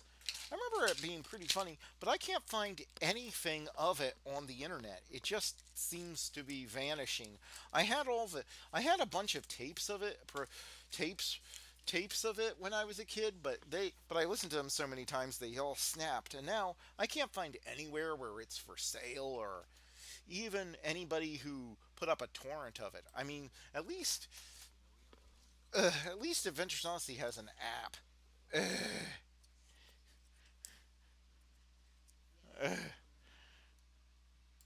Yeah, we can use him. I can use him anyway.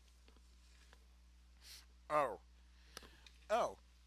And on to something completely different. See that new Godzilla movie trailer? And now December seems like a really long time away. It seems to it all to me it almost makes up for Dune 2 being moved. I mean, this looks so good. It's like, all right, let's get Garrus all kitted out so he doesn't die instantly. Give him some decent weapons. Yeah, that one. That looks like. Oh, where? Yeah, that looks like it'll do well.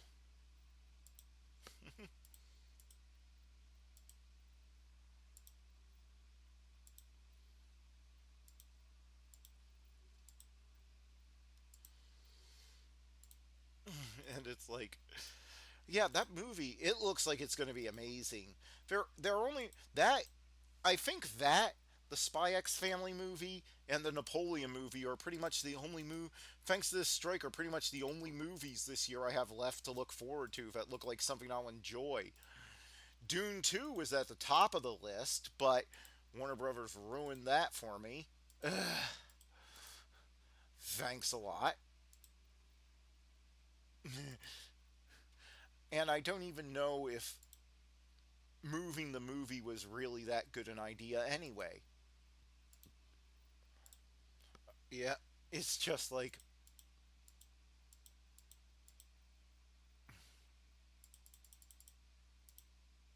oh wait,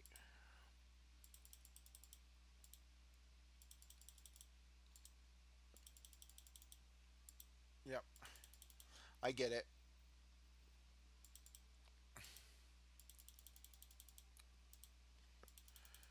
I don't, I, I was just like, ugh.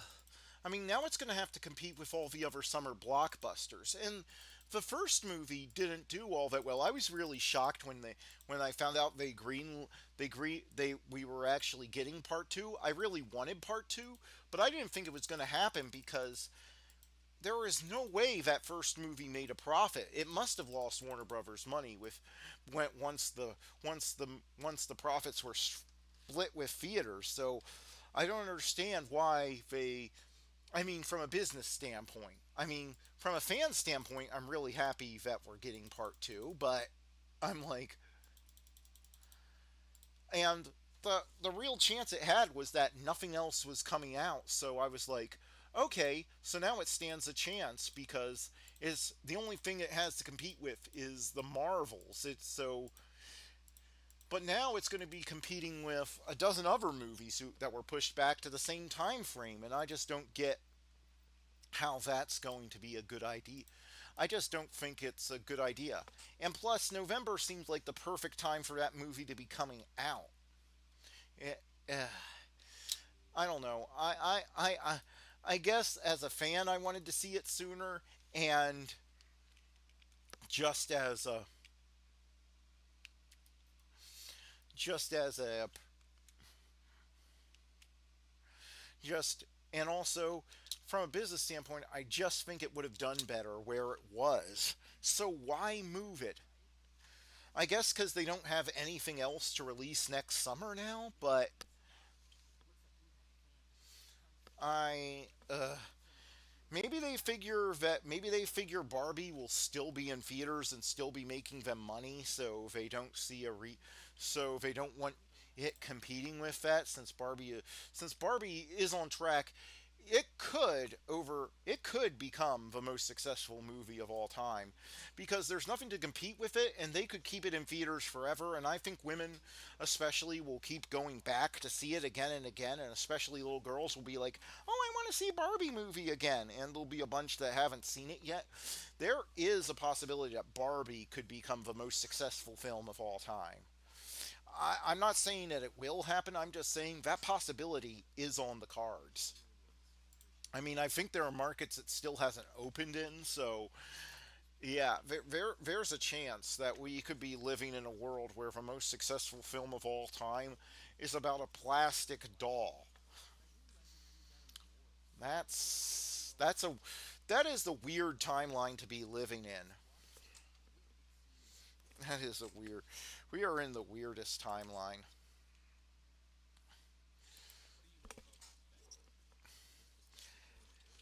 Why is your face so fat? Why is your face so fat? Were you in a CGI modeling accident of some kind? Oh yeah, because governments never do anything shady. I mean, what? If they were so bad, the government they wouldn't use them.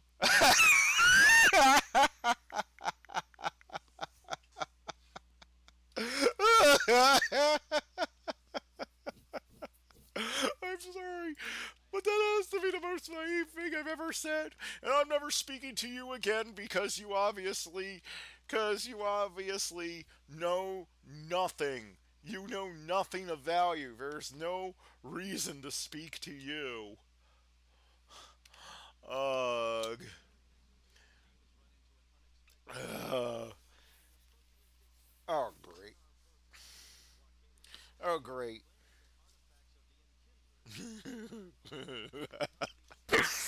Oh.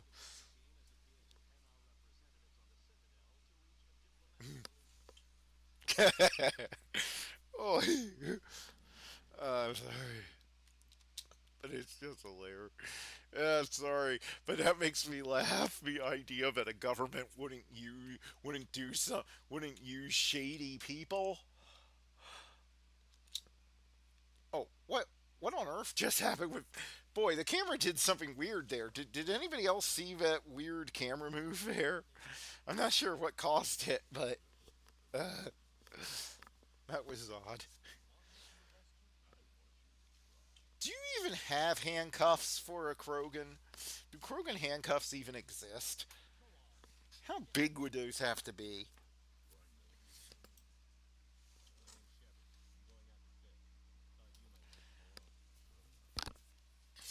And we can stop by McDonald's on the way home.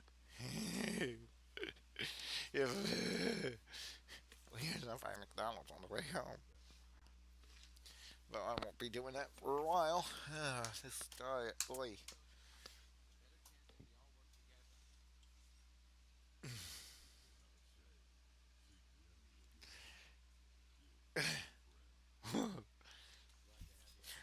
I'm pretty sure you stole that from us. Pretty sure you stole. All right, so I'm going with my two main guys, which again, unfortunately, means going into this whole thing. Wait, I should probably level him up first so I can get the best body armor on him. Come on. I hate that you just can't tell it to spend all your points on this and then just, you know,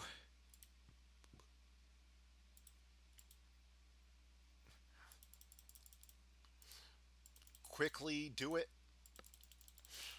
Yep, I'm gonna warp. If this had realistic gore, I think warp would be my favorite. Yeah, I want a sci-fi RPG that has like the gore system of anybody remember the Soldier of Fortune games back in the day? I'd like to see a sci-fi game with that kind of gore system because I would love that. I would love to see Warp actually tear a guy apart and his guts go flying across the screen. That'd be great.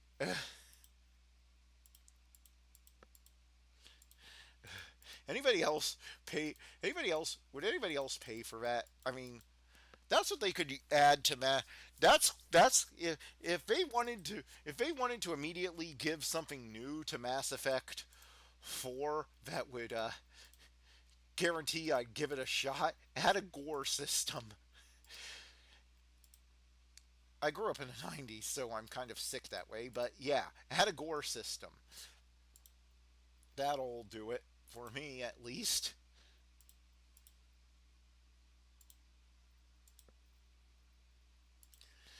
I would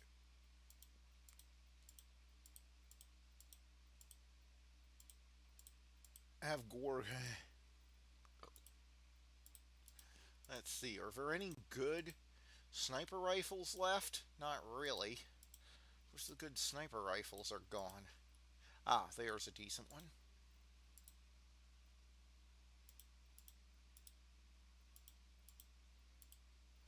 This one seems like the best balanced of them.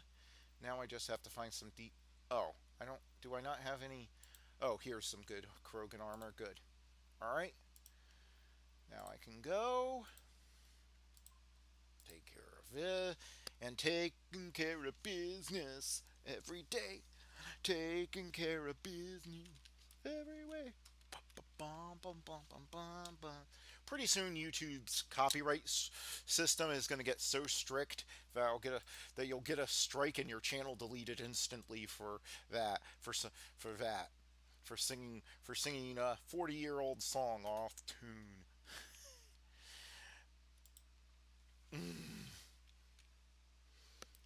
Loading, loading. Yeah, and I don't like the look of this.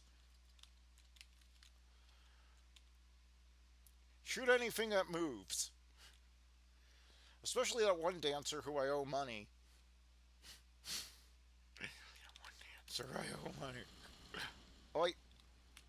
One dancer I owe money. Stop shooting walls, you idiots. Am I the only one whose mother didn't drink while pregnant? And why do these guys look like they just walked out of the Matrix?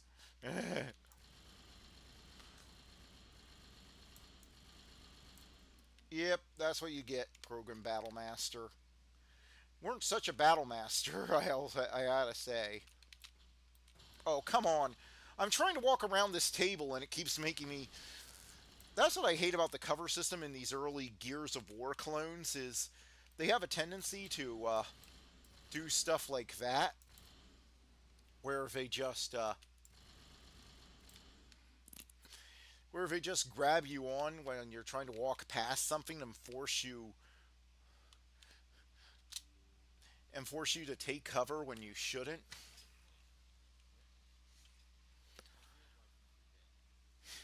Hey, that hurt. You're hurting their feelings, Garrus.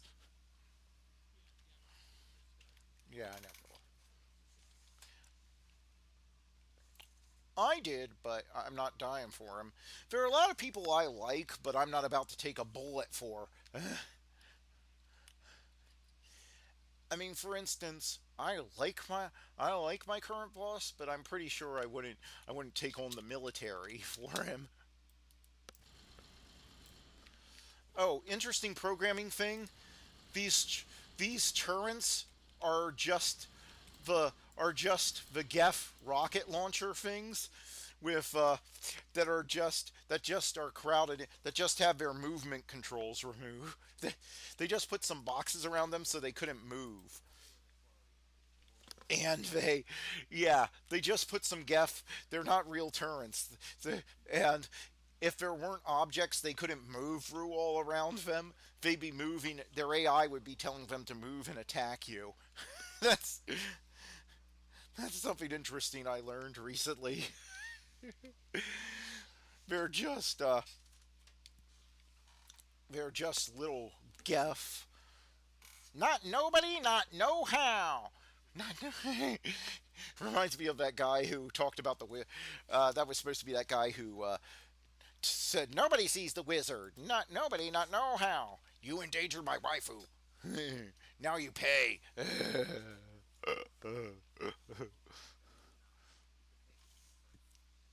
well, well, that's it.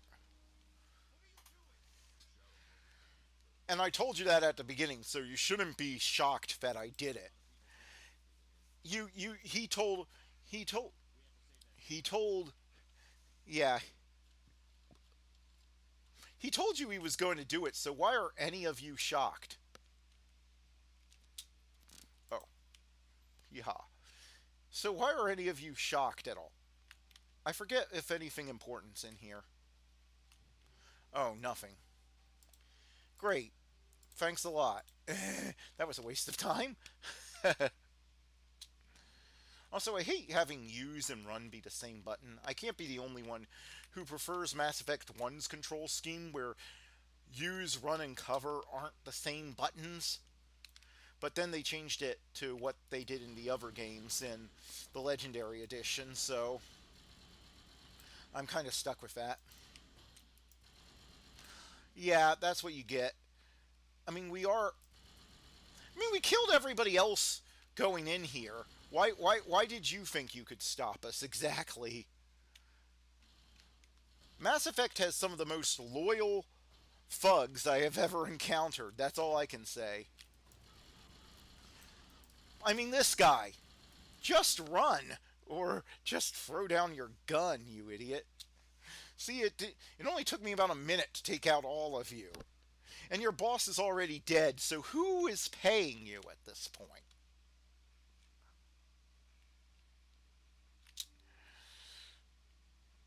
In fact, why do I have to fight this guy coming up anyway?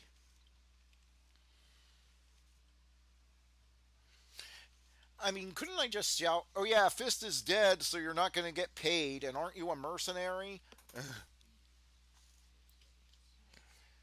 No way. I don't know what he was feeling up there since she's in a spacesuit.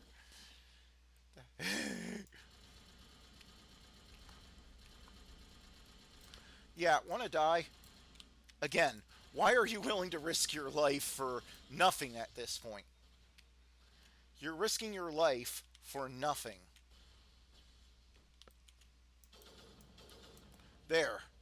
That got him. Tally! She's here! Okay. I got most of my main group here now. Oh, I'm a friend, alright. Although you'll have to wait till game 2 to see how. For some stupid reason, you'll have to wait till game 2 to see how friendly I can be.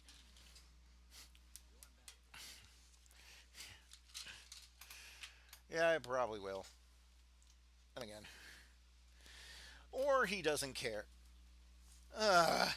Udi. And to think I have to wait till game 3 to kill ya.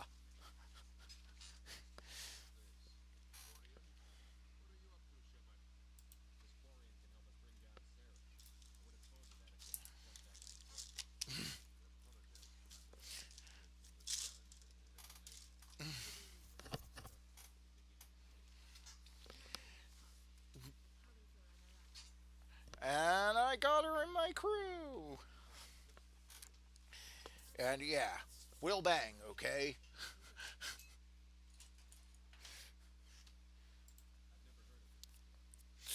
It's when you go to the Holy Land, duh. It's just like. Far. So this must be my luck. So, apparently Psych is finally getting a Blu-ray release. I'm, uh, I'm excited about that. So that's gonna be good. Hopefully.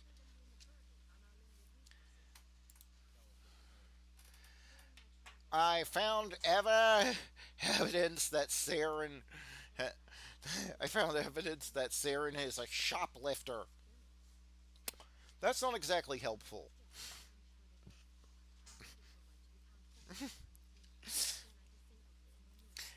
Are you kidding? You see what shoplifting did to Winona Ryder's career? She couldn't get a job until Stranger Things, and that was only because nobody was recognized her in that show.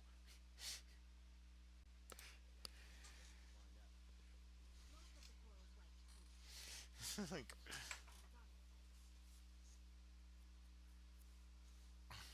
it's like major victory. Well, maybe not that major.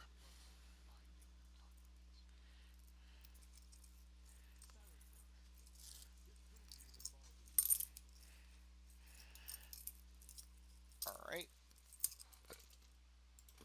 I'm more concerned about that whole conduit thing since that's obviously something he's going to use against us, and that's kind of scary.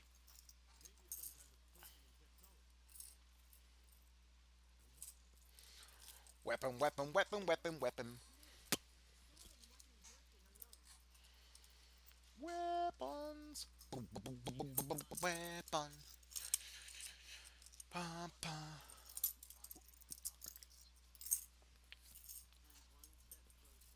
Return of the Reapers.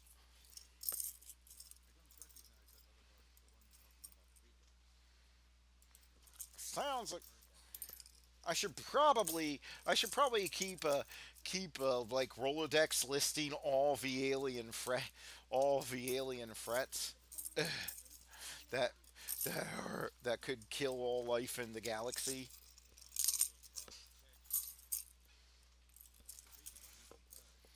Image now.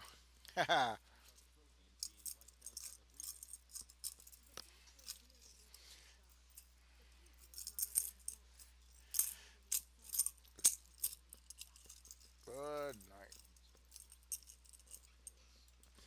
Yeah, what? Yeah, don't tell them. What? What? The Why would the Galactic Council uh, want to know about a threat to all alien life, to all life in the galaxy? She vanished from the cutscene for a second there. Where did she go? That was weird. That was a weird cut. And I think that's where I'm going to end this stream because I'm gonna have to do a bunch of fetch quests now, which there will be more parts. I am gonna go through the entire I am gonna go through the entire trilogy, but I have to set up her stuff, and that's gonna be boring to watch. And plus, it's getting near time to go to work, and I'm on a diet, so I had a small lunch, I had a small breakfast, and now it's well past lunchtime. I think I'm gonna. So thank you for watching, and I'll see you next time.